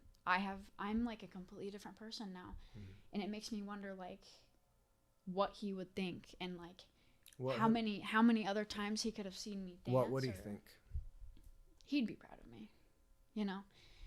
And it's, like I said, it's crazy to me because I've graduated high school now. I leave for college in 2 days. And even now there's like a void. So like when we go to grandma's for family dinners, I'm just expecting grandpa to open the door, but he never does. And so it's still, it feels so new to me still. And it feels so weird to like walk into their house and know that he's not there. Or that's what's weird, is to know, because at the beginning you kind of expected him to come out. Right. And then like he doesn't and it hurts, but now you know that he's not going to. And so like graduation, like all my big life events, it's happening in my life right now. So like I'm moving to college and I had graduation, and you know, my last year's in dance, he didn't get to see me dance. He didn't get to come to graduation. He didn't get to watch me walk across the stage. And now I know if he was here, he would help me move into my dorm, but it's so weird to me that he hasn't been here for any of it, you know? Mm-hmm. Well, when you go through this, if you have somebody that's that good in your life and you lose them, it makes you realize who else is good. Yeah. And it makes you realize that it might be the last phone call every time. Mm-hmm. So you cherish it a little bit more, and you execute a little bit more tolerance, and you don't get so frustrated at people because you know that life is random. Mm-hmm. And you can have somebody here 1 minute and take them for granted and go, oh, they're healthy, they're going to be around for another 10 or 15, and then they're just gone. And that's how Grandpa was. He was so healthy and active, and we swore he was going to be around for another probably 15, 20 years. That was the pain in it. It was so abrupt. Ready. It was so out of nowhere. Mm-hmm. And it, like, when we used to go to lunch at Olive Garden, that was another huge thing we did, is he would always take us to Olive Garden. That was like our spot. Salad and breadsticks. So whenever we had and those little dessert cups, he'd always buy, and Andy's mints, you know. Whenever we went to family dinners there with Grandma and Grandpa, he'd always joke about how, oh, I got like 5 years left. And he did. And it's like it's almost like he knew it, which is even crazier to think about. Well, and that's why I really want to learn from potentially his mistake. You know, everybody's human and fallible, and he didn't go to the doctor. Yeah. And he has heart conditions in his family, and I probably have them in mine. I hope I have my mom's side heart conditions. Yeah. But I'm not going to ignore it. I'm going to go back every 5 years and get tests. Mm-hmm. And if I have an issue, I'll get it repaired. And I think he had an issue that he ignored. Mm-hmm. And the sad thing is, I think there's probably a pretty good chance if your grandpa would have went to the doctor and said, hey, I'm worried about my heart, can you check it? They probably would have found it and fixed it. Mm-hmm. But I also think that your grandpa told me many, many times he wants to fall asleep and pass away. And that's exactly what he did. And I don't think he wanted to get a heart operation at 70 and come out and slowly decline and get to the point where he couldn't garden and get to the point where he withers away. And I totally get it. Yeah. I totally understand it. So I'm really thankful that is the way he passed away. And it wasn't a heart attack. It wasn't like, it was in his sleep. Well, I think it was a heart attack. Yeah, but I think it was so big in his sleep that I don't think he probably felt much pain. But I mean, like, if he was comfortable and he was at peace with it already, you know? And it was just very... I think he was. I think that your grandpa had lived... I think he was satisfied. Mm-hmm. And I think he was happy. And I think he was ready. I don't think he wanted to go, but I think he was ready to go. Yeah, and I think... I really truly believe in a sense that he knew that because of the way he was acting the day before. Mm-hmm. And how miraculously that I got a phone call from him the night before, and how everybody felt about that trip except him, and he would have been the one person who worried the most, but he didn't.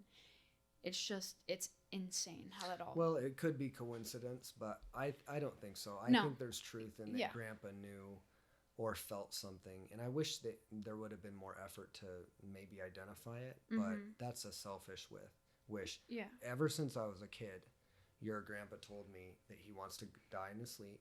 Yeah. And he wants everything in his life that he ever alluded to about his passing is what he got. It was beautiful out.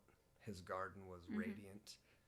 His kids were happy. His sons were united in starting this new business. Yeah. He didn't have anything else to really stress too much about in his life. Mm-mm. And maybe that was his time and his sign to go, I did my work, you know. Yeah. I don't know, but as my life will unfold, I'm sure that I'll have even deeper introspection on Grandpa. But he was a really, really amazing person, and he was a huge part of my upbringing and a huge part of your upbringing, and I know he was proud of you. He told me that. Yeah. And I know he was proud of all of us, but it is strange to think about, like, if and when you get married, he won't see it. If and when you have children, he won't know them. I was just about to say that. I think one of the hardest parts for me, not only just the big events in my life, like graduation and college, like my kids. When I get older, not all, but like most people can meet their grandma and grandpa or their great grandparents once. Not always, yeah.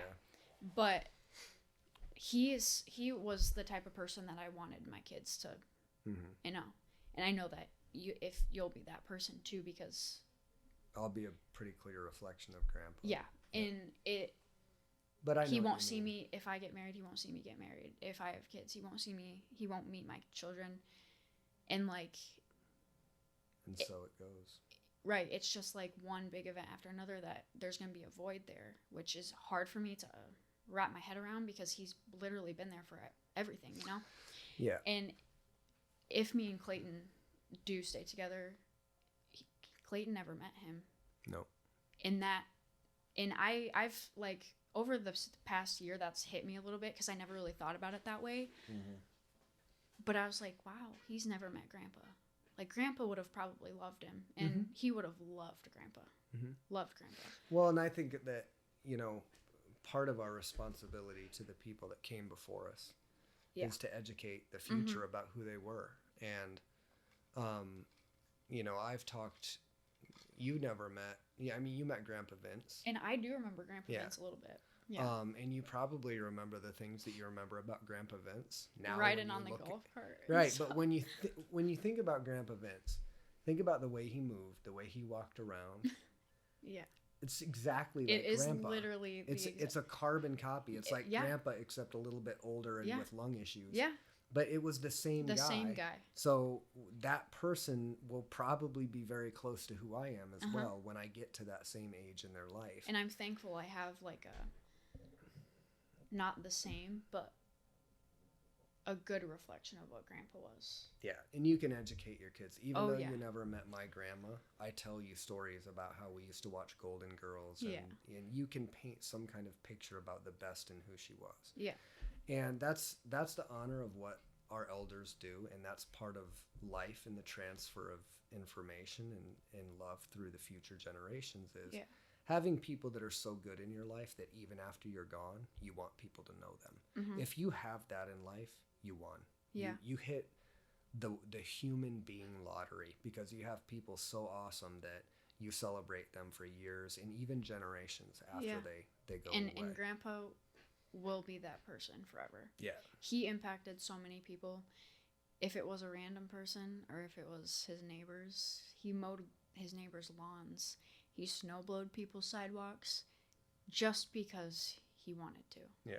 Grandpa's kindness will change the world. Oh, yeah. It might not be in my generation. I hope that part of the work I do to help honor him brings kindness and light to the world. But in your generation in Ronan's, the actions of one individual through a lifetime have a cumulative effect, and they don't stop when they pass away. And that's I think that's really important to distinguish is you might die and physically not be able to act, but if you have acted justly in your life, your actions will continue long after you're gone, and it will reverberate throughout the future. So people don't really die in that respect. When I want to have a conversation with Grandpa, I do.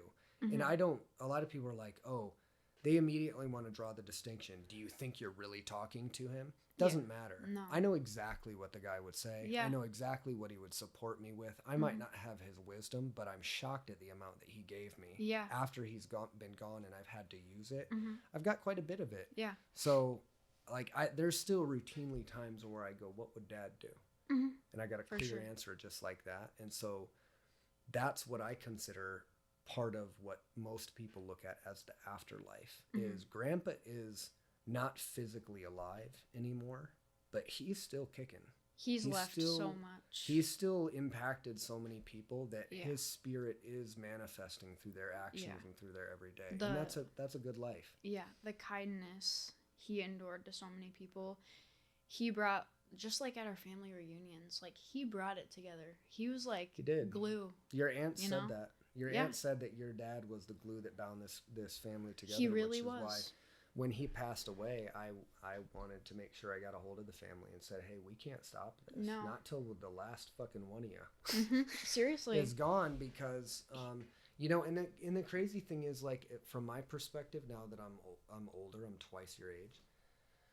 It's not just Grandpa. It's my Aunt Pepsi passed away last year during COVID, and it was weird because nobody could really go. Right, and it was almost like it almost seemed like she didn't even pass away because we didn't I really know. get to.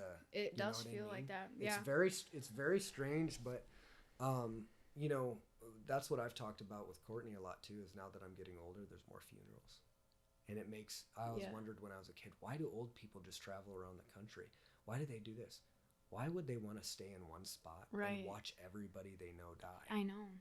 And I know That's some spooky shit. as man. as I get older, I'm gonna see more and more of them, and it's gonna be people that are even closer to me, you know? Yeah. And some are gonna be out of nowhere, and I'm not gonna see it coming, because we just never know. It's weird to come to terms with your own mortality, because, you know, I see your grandpa pass away at 69, almost 70, right? Yeah. And I'm 41. Right, and that's 20 years. Right. And that scares me. I can hope that I'll live longer than Grandpa and that I'll check my health. Who knows? You don't know. I could get hit by a truck tomorrow. Right. You know? And that's one of the things Grandpa's death taught me is, like, I never realized how short life is until I lost him, and how much time I am going to cherish with you and Mom and Kojo and Ronan now, and the people I'm close to, because of him, and because I am so thankful I spent as much time with him as I did. And you'll be thankful in the future when we pass away that you spent time, and that's I think that's something our family has on lock. Mm-hmm. And a lot of other families take for granted until it's too late. Yeah. We don't. Like, we know by the time we get out of high school, we know how important life is. Mm-hmm. And it's a curse and a gift. Yeah. Because I feel like a lot of people that take it for granted don't have to deal with it until they're in the shock of what actually happened. But like I said, I feel like we're mindful enough in our family. Maybe it's the way we teach our children or the way we just live our lives, that we know how precious it is. By the time we get into adulthood, we know that time is actually incredibly short. Yeah. And we start doing the math and start going, shit. Like, the only people that I want to be surrounded by when I die, I'm not going to see for the rest of my life for the most part. You and Mom, Mom did, but you have been you've never lied to me about anything. You've been honest with me my entire life. And you taught me that. Yeah. Oh my God. After the divorce. You told me Santa Claus was. And by the way, Santa Claus ain't real either. Neither is Tooth Fairy and Easter Bunny and blah, blah, blah. Yeah, Mom was pretty mad about that one. But were you? I think I was sad about Santa Claus because it was just like, that's like childhood magic. But after that, I was like. But when I told you, you didn't cry. No, I didn't. You went, I was gonna say. Did I seriously say that? Yeah, you were like, I thought something might be up. And then, I don't know if you remember this, but Cadence and Macy, one time, were talking about Santa Claus, like 6 months later. And they were like, yeah, Mom said that Santa Claus is coming, blah, blah, blah, blah, blah. Oh, no. And you look at me like this, you go. And I was yes, God. My daughter's a beast. Oh, my gosh, of course. And I know Mom was, but here's the thing. The reason I did that, and not to jump around too much, but when I got a divorce, I learned that Santa Claus wasn't real for adults. Yeah. I learned that the thing that I believed in the most wasn't really magic, and that it could fail. And so I was angry as shit. Yeah, and I mean, I didn't like the idea of telling my kids some shit just to like make me feel more nostalgic about my past. I was like, when we got divorced, I was like, that's it. My kids are going to know the truth. And I'm glad you raised me that way. I'm glad you've never lied to me. I'm glad you've always been honest with me, because like I was saying earlier, that's helped me get that perspective, and you've taught me to know to not take things for granted, and because life and is to so question short. too. Yeah. Because when you grow up in a society and you're a kid and you're an innocent kid and you're lied to about everything, kids don't need to believe in Santa Claus to have a magical childhood. Yeah. But parents continue to do this thing, and what happens is all of the magic that you find out about in childhood and you get built up, you find out it's a lie. Yeah. Right. Then you get out of high school and you go, oh, there's this new magical opportunity called the liberty of independence and adulthood that's going to be so great. And then you find out about taxes. Yeah. And then you find out that the government is full of shit and they're not really representing you. And then you find out about all of the lies of the adult world. Get married at 18. It's a good idea. But they find that out when they're 18. You told me about that when I was like 12. Right. And I told you about relationships. Right. And, you were so straight up with me my entire childhood. I think that's why I'm so prepared right now to leave in 2 days, and I'm going to be fine. Yeah. You will be. Yeah. You will be. And that's why outside of the time of missing my daughter, which I will, I've come to terms with it. I'm confident in your ability. I'm confident because I never sugarcoated anything your whole life. And I've prepared you for worst case scenarios, in that you know that even though you over dramatize some scenarios, you will be able to handle it. Yeah. You'll be able to take care of it, and you know that you have it quite a bit better than other people. Yeah. So you use the resources you have, and you do the best that you can. I think I have a upper hand to most I know you do. kids, and that's why I have such a good head on my shoulders, is solely because you. Because you were straight up with me and Ronan from when I was like 7. And I've never been lied to in my life. That came from your grandma. Yeah. That came from me, but it actually was instilled by grandma, who never sugarcoated everything. She brought the real to me, and I respected that. Because I kids know that adults are bullshitting them. Yeah. They know it. They eventually figure it out. And once they put A and B and C together, now they just get pissed off. And how are you going to lie to me and and expect me to tell the truth right. to you? So what I did is I went, do you remember what it's like to be a kid, Keone? Yes. What did you not like about being a kid? Being treated like a kid. Yeah. Being lied to about stupid shit. I just want parents to tell me the real stuff. Yeah.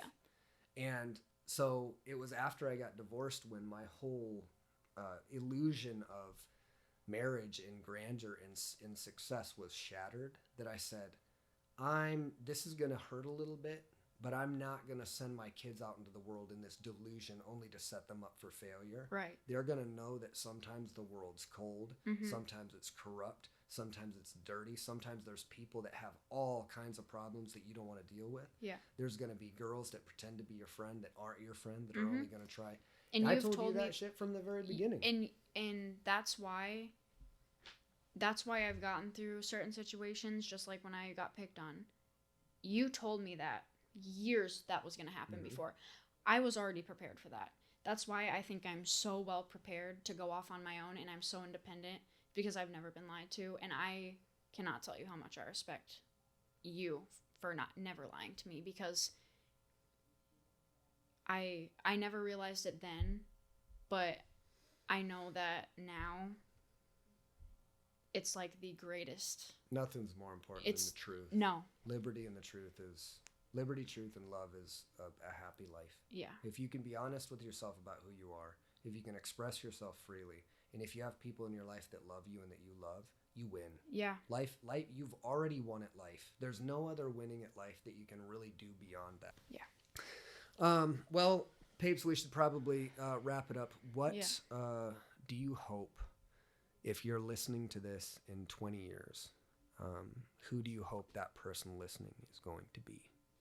Because you've lived about 20 years, not quite, but in 20 more years. So about your age. You're going to be about 38 to 40. Where do you want to be?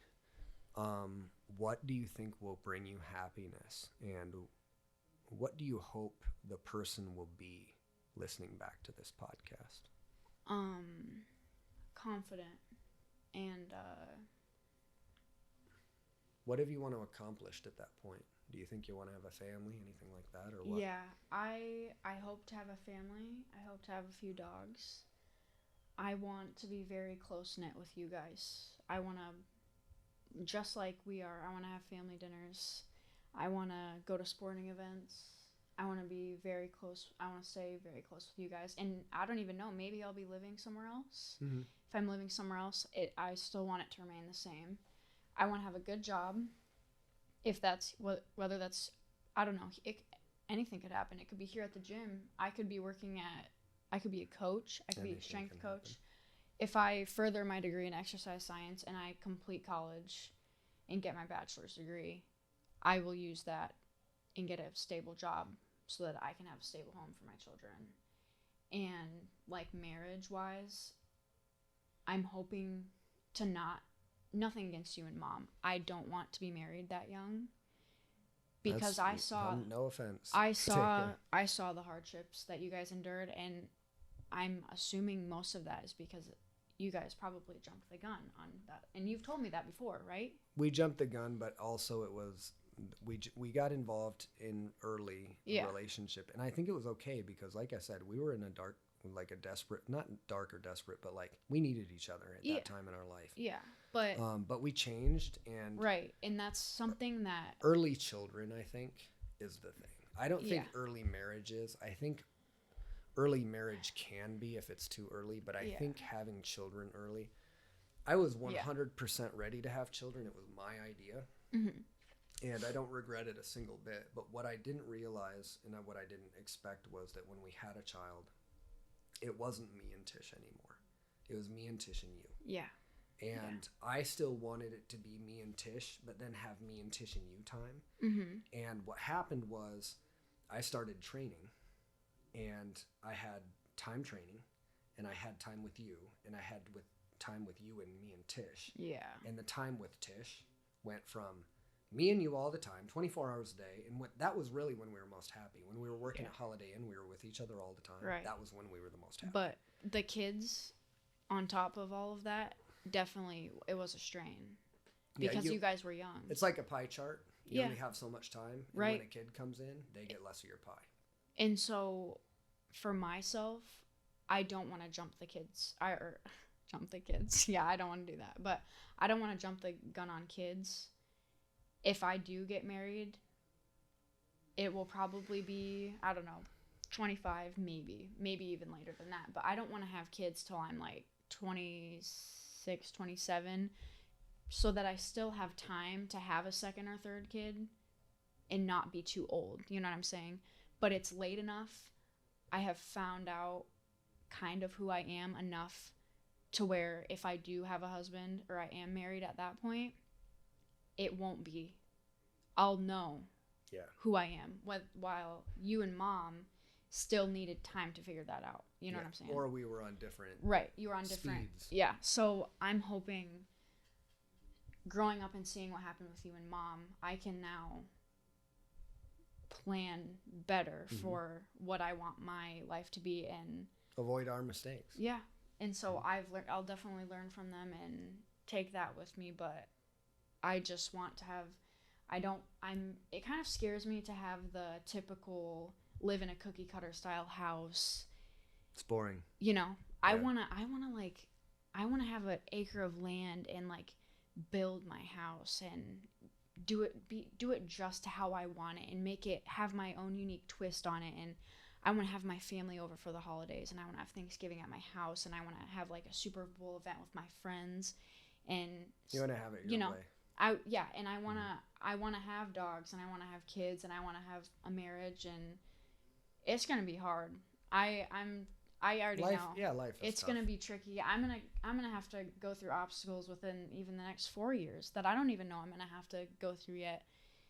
And so it's really crazy to me that I have 4 years and then like my life starts, and it's even a new chapter of my life is starting in 2 days. Yeah. But then comes I have to get an apartment or a house. I have the possibility of getting married. I have possibility of having children within the next 10, 12 years, which I can't even believe. Well, it's a possibility. Yeah. It doesn't mean that it has to be something that you do. Right. But I do want children in the future, and I'm excited to like see many people that look like me. You know what I'm saying?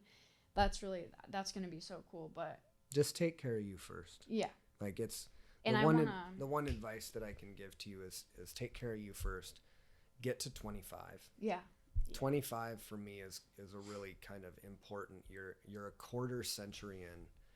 You've got school in. You've got quite a bit of life experience. You've probably went through some shit at that point, and you have a pretty good bearing. You're gonna change. You're gonna change like every 5 or 10 years. This is what I noticed at like around 38 to 40. I had a big change. Around 28 to 30, I had a big change. 28 to 30, divorce started setting in. Huge change. Yeah.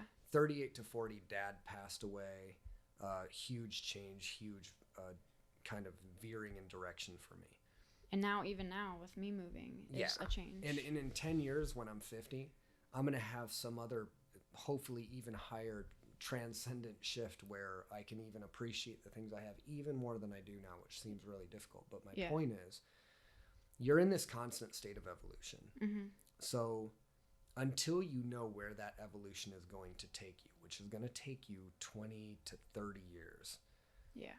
Don't set footstones in with anybody that you don't know is going with you there. You know what I mean? Yeah. Like that includes children, that includes potential mates. Make sure that they're along for the ride and be selfish. Be selfish, not after you have kids. Be selfish before you have kids. Yeah. Get all of the living that you need to get done. Get all of the traveling get done. Because once you have kids, you're not just going to go to Amsterdam.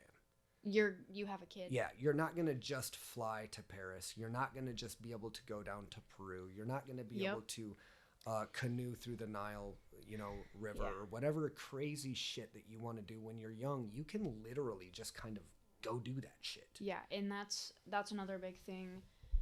If I'm watching this in 10 or 20 years, I want to have visited every single place on my bucket list before I have children. And I will do that. I'm going to travel before I have a kid, and maybe even before I get married if I do. But traveling, it's been such a big part of our lives mainly because of Kojo. If it wasn't because of Kojo, I don't know if we have ever would have seen those places. We didn't. We went places like before me and your mom split up. The last place we went was the Henry Dorley Zoo. Yeah. In Omaha, Nebraska. Yeah. Which was cool. But nothing we didn't see travel as something that we should spend our money on. And we saw travel as something that was expensive. Yeah. Courtney saw travel as something different because her family saved money and made sure that they were traveled. And so she had, before Courtney and I had met, she was like 20 when we got together. And in the time from 0 to 20, Courtney had traveled more than I had from 0 to 30. And it wasn't even close. She beat me by a mile. And so when I got together with her, she was going to travel no matter what. She wants to travel right now. Yeah. But she would have all these vacations planned out. And most of the vacations that she took us on, she had already been on. Yeah. And the benefit to that and the benefit of you traveling before you have kids is you'll know exactly where you want to take them. Yeah. And she has, through nothing more than saving. That's where she spends all her money on. She spends her money on pop and Snicker snacks and energy drinks and traveling. And that's it. She saves all of her money. People, when we were in the gym and we really weren't making that much money and like I was barely surviving, people would go, I had these yes men that surrounded me that eventually defected and went, look at how much money he's making. They're traveling all the way to San Francisco. And it's like, dude, Courtney has saved for 6 months to do that. I'm not paying shit for it. And a lot of the places that kind of enamored my childhood, like San Francisco, because I was a 49er fan, Joe Montana, all those guys, she took me there. Right. She made these experiences and these desires from boyhood become dreams that I actually lived out. Yeah. And we have went more places in the last 10 years than we went all of the years before it. Yeah. And so it's your mom took you on a couple really cool trips out to the Smoky Mountains, but Courtney is solely responsible Oh, for a massive amount of travel and perspective opening for you guys. And, you know, coming from a situation of divorce, I think it's easy to kind of overlook certain things. But I think as you age and I think as you grow and you mature, you're going to look back at what Courtney did Oh, yeah. and just be like in awe of how I much she am gave up. now. Because to be put in her position where she's the other woman who's coming in after the home has been broken or whatever, Yeah. in adopting and accepting that responsibility to commit a lifetime is fucking amazing. Yeah. It really is. I cannot believe the amount of places I've gotten to see because of her. I've seen like half the world. I've been across the United States because of her. And she did that to show us the world. Yeah. And that means more to me than I can ever explain to her or thank her for. And like Costa Rica as my senior trip, I would have never thought I would be able to go there. And that was one of the most you wouldn't have, magical weeks of my entire life. I can tell you this right now. If Courtney wasn't a part of our life, we wouldn't have went there. You wouldn't have had a senior trip. We would have done a senior party and taken you to like a water park or something. Yeah. And even little things like senior pictures, my senior pictures would not have been as dope or free, first of all. I'm thankful to have that. My whole life is photographed. Yeah. In such a unique way because of her. I'll never be able to thank her enough for that. I think about that all the time, that outside of just having an amazing person and an amazing individual, there's so many blessings that we have because Courtney's now in our life. You know, travel is a huge obvious one because you look at our pictorial catalog and we've just been in a who's who of places out west and just seen some beautiful places and had some amazing memories, you know, sailboats and all kinds of shit. Yeah. But when you think about all of the travel that she has contributed to and the enormous amount of responsibility that she took on at a very early age. Yeah. I think as you age and you grow older, you're going to look back and kind of just marvel at a 20-year-old Courtney. She's, it's crazy to think about this, but you're less than 2 years younger than she was when I met her. Yeah, that. and at that age, so think about you in 2 years from now deciding to take on 2 kids in a divorced. I mean, think about it. It's crazy. That's insane, and it's something I would never do. And at that same time, your dad passes away. Yeah. Right? And you commit to this family, and you say, I'm going to show you kids that you're not even my kids, but I'm going to show you kids. I'm going to adopt you as my own, and I'm going to show you the world, and I'm going to broaden your perspective, and I'm going to be there, and I'm going to be responsible. Most stepmoms, they won't even fucking take their kids. No. Well, you know, they're not my kids. Why would I spend them? Right. Like, she went all in, and so I think you guys have a deep respect for what she's done and how she's influenced you, but I think that's only going to continue to grow. Yeah. And it's really nice to see our family, your mom, myself, and Kojo, be able to, and even grandparents and stuff, just cohabitate so effortlessly. It really reinforces, you know, how powerful love really is. Just like our dinner now tomorrow, there's about 16 of us going, and it's literally our entire family because both sides, because that's how well we get along. And I couldn't ask for anything more than that. That is, most people don't get that. Yeah. They have 2 parents that split up, and they're just broken. Begins. They're just broken forever. And we are not like that, and I am so thankful. Oh yeah, we're champions. I'm very proud of what we've done and what we've accomplished, and I feel very blessed about the family we have. Me too. That's all you can really ask for in life is to appreciate the gift of consciousness. Yeah. Celebrate how awesome it is to love and to feel loved, and that's it. Yeah. What more could we really ask for that we don't have? We're really, really lucky. Yeah, we are so lucky. So, all right, baby. Well, I love you. I love you. And I want to let you know I'm incredibly proud of you, and you know that. Yeah. And I've told you that many times, and I've told you it many times because you've given me many reasons to be proud. You've been an incredible student. You're a sweetheart. You care about people. You've always cared about people. You've always cared about animals. You've always been a kind soul. but you're also very responsible, and you've always been a little bit wiser for your age than most other people. Yeah. And maybe some of that's because of the realness of your parents and your upbringing, but I think it's also just kind of an independent character trait that you have. And Yeah. you know, I always worried when I was a kid, or not a kid, but a young parent, a young adult, might as well be a kid, that, man, what if my daughter grows up to be like, you know, a druggie, like loose morals, and like I'm worrying about where she's at and who she's at. But like, you never once made me question, not from the time when you were a tiny little girl to the time you are now where you're a full-grown woman. You've never made me question. There was never a time, maybe once. Yeah, well, that one time. That one time where, yeah, where that's not, yeah. where you had your own little shoplifting incident. But like, even then, I just kind of like went, that's a mulligan. You've been so good, Yeah. and you've been so responsible, and you've done so good in your studies that, you know, you can be a little rebel. Like, Yeah. if that's the most rebel Coke you have, we're doing pretty good. Yeah. So, Yeah. all right, baby. Well, I love you, and thanks Love for coming on. And Yep. hopefully we can catch up in another 5 Definitely when I come back for winter break, probably. Well, I'll have a bunch of stories. You know, to tell. what would be interesting is just to continue to do this during major life events. So Yeah. maybe we come back when you finish college, Yeah. and you get your full perspective then, and maybe we look back at this and we write down the funny things and go, remember when I said this? Oh my god. Who would have known that I'm Yeah. now majoring in this? Right. Oh my gosh. Who Things will knows? change, but you have now been kind of tempered in the fire, in the worst of the worst you've been through, and you've survived, and you've seen your parents survive. So Yeah. you can handle anything, you Yeah. know, and when shit gets deep and dark, the beauty is, you know, that there's people there for you. Yeah. So Yeah.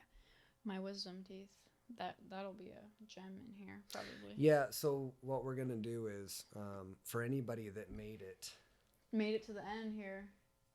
How 3 hours and It's- 55 minutes. wow. You're going to be rewarded with a tape of Peyton just mere days ago Yeah. coming out of anesthesia and having a traumatic episode of some of the things that were smashed into and taken out of her face. Yeah. And it's hilarious. It is I'm really telling you, funny. like, you guys have seen how funny it is when people don't know who the hell they are after they get out of surgery. And I This is what Peyton said, the true essence of Peyton, or this is what Courtney said, the true essence of Peyton. yeah. Oh, is that's seen in this video where Peyton's brought down to her core self and her core fears are realized. It's hilarious. it is really funny. So after this 4-hour debacle, maybe I'll split it into 2, but I probably won't. We'll just leave it go all the way through. Yeah. We'll put your special edition Oh, footage yeah. at the very end. It's great. It's And great. and what'll probably happen is it's more entertaining than this. That it'll go viral, and we'll have like 28 views on this thing, because after 20 minutes, you losers will quit watching because Yeah. you're lazy and you want to Right. get more stimulated. No, on there's yourself. people that'll watch, I think. A lot of people are excited for it, so. Well, I hope that we entertained, and I hope they got to look into kind of the dynamic of our family, because I used to think there's nothing special about our family and that we're just another ordinary No. family, but I think we are We're special. pretty unique. We are unique, and I think, you know, when your grandpa used to tell me when I was a kid, all he wanted to do was for me to have more opportunity. And I never understood that. Like, why wouldn't you want to have opportunity for yourself? Yeah. And then I became a parent, and then Yeah. I got it. I Yeah. understood. And so I feel incredibly blessed because of my dreams coming true and Mhm. people helping to make that happen. I hope what you do in your life is you take what I put in and you compound upon that, and you build Yeah. even further upon that. And I hope, if I've done anything, it's convince you, even with sacrifice, that if you want something, you just go get it. Yeah. And it might take 10 years. Oh, yeah. It might take 15 years. It might, like, even in the gym, like myself, or a team hard drive, take 20 years. But once you get there, it's beautiful. Right. It's like, Right. It's worth it in the end. yeah, I did it. Yeah. You know, I did it all. I didn't listen to any of the haters. I didn't listen to the naysayers. I didn't listen to the unfulfilled. I just listened to my heart, to my vision, and to what I know is true. And what you know is true magically is anything is possible. Yeah. So you just have to go out there and get it. Yeah. Yeah. Well, I hope. I think a lot of people don't actually know that in depth of, like, what my life has been up to this point. Like, there aren't, like, you and Mom obviously know, but, like, people that are around me and, like, know me enough, they don't know how like, everything we just talked about, nobody knows that kind of stuff. So it's going to be interesting to see what people say, because... Well, that's kind of why I wanted to do this podcast is... no one really knows that. I've been living my life and going, it's not that interesting because I try to stay humble. Yeah. But I think it is interesting. Yeah. I think that, like, our family has carved a pretty interesting story. Oh, yeah. And I feel like we live an interesting life that people may be interested in hearing about. Yeah. When people look at me and marvel that we have such a good co-parenting situation, yeah, I think they're interested in why. I think so too. I think people wonder how. It's not hard. It's not complex. It's a pretty simple deal. But I do think that we're special. I don't think we're worth more than other people, but I think our story is interesting, and I think people might be interested in hearing, like, me too. Oh shit. Like, that's how I didn't know that. Right. And that was really interesting about this is, like, now that I'm in, like, since Grandpa passed away and I'm 40. Yeah. I don't care about the way people see me anymore. I want to share my experiences. Yeah. I want to share my failures. I want to share my shortcomings. I want to share, all of this stuff so that I can put it out there in a vulnerable way, in a way that says, judge me. Yeah. Go ahead and judge me. Like, I don't care anymore. I'm confident with who I am. I'm comfortable with who I am. And now I'm going to tell this really crazy story about how this whole thing kind of shook out. Yeah, that's why I'm glad we got to do this, because I think there's a lot of people that wonder that kind of the in-depth details of what our life's kind of been like. What life is like, and what I think that they'll find is it's not really unlike anybody else's life. No. No. We came out now, and it's pretty special. I feel like our family is special in the way that we view the world, in the way we view other people, and what we care about. Yeah. But in terms of a family story, people are going to hear this and go, well, that sounds a lot like my family. Yeah. Because it is. Right. I just feel blessed that in this story that I tell, I can tell it thankfully and happily, and you're going on to a new chapter. And I'm not saying, like, your life fell into despair and shit. Like, because a lot of people's family do. And to be completely honest, as a parent, that terrified me. Yeah. It terrified me that I knew good people that had kids and treated their kids well, and their kids still fell astray. Yeah. Their kids still were succumbed to suicide or drugs, or that shit's terrifying. And even I've thought about that before. Like, how are my kids going to turn out? It scares me. It is scary. And I'm not even, like, a parent. Right. But well, just remember this. Remember what the things that you appreciated about me and your mother and Kojo. Yeah. And just do that. Yeah. Be honest with them. Love them. Let them know that no matter what, you're always there. And if they're shit out of luck, they're not completely shit out of luck. Yeah.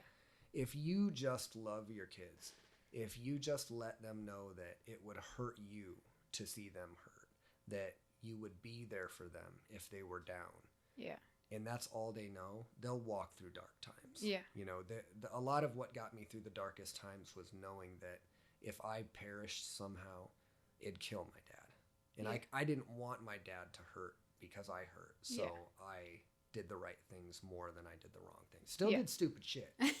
Did a ton of stupid shit that I'd like to talk about on this podcast. But this podcast has given me an opportunity to atone for some of my behavior and to face some of the things that are very, very private, but a lot of people go through and nobody talks about, and I think they should. Yeah. I think people should talk about them, because I think if they did, they'd go, oh, okay, like I'm normal. Yeah. Like, these things that I was kind of ashamed of, even this douchebag Keone does this shit too.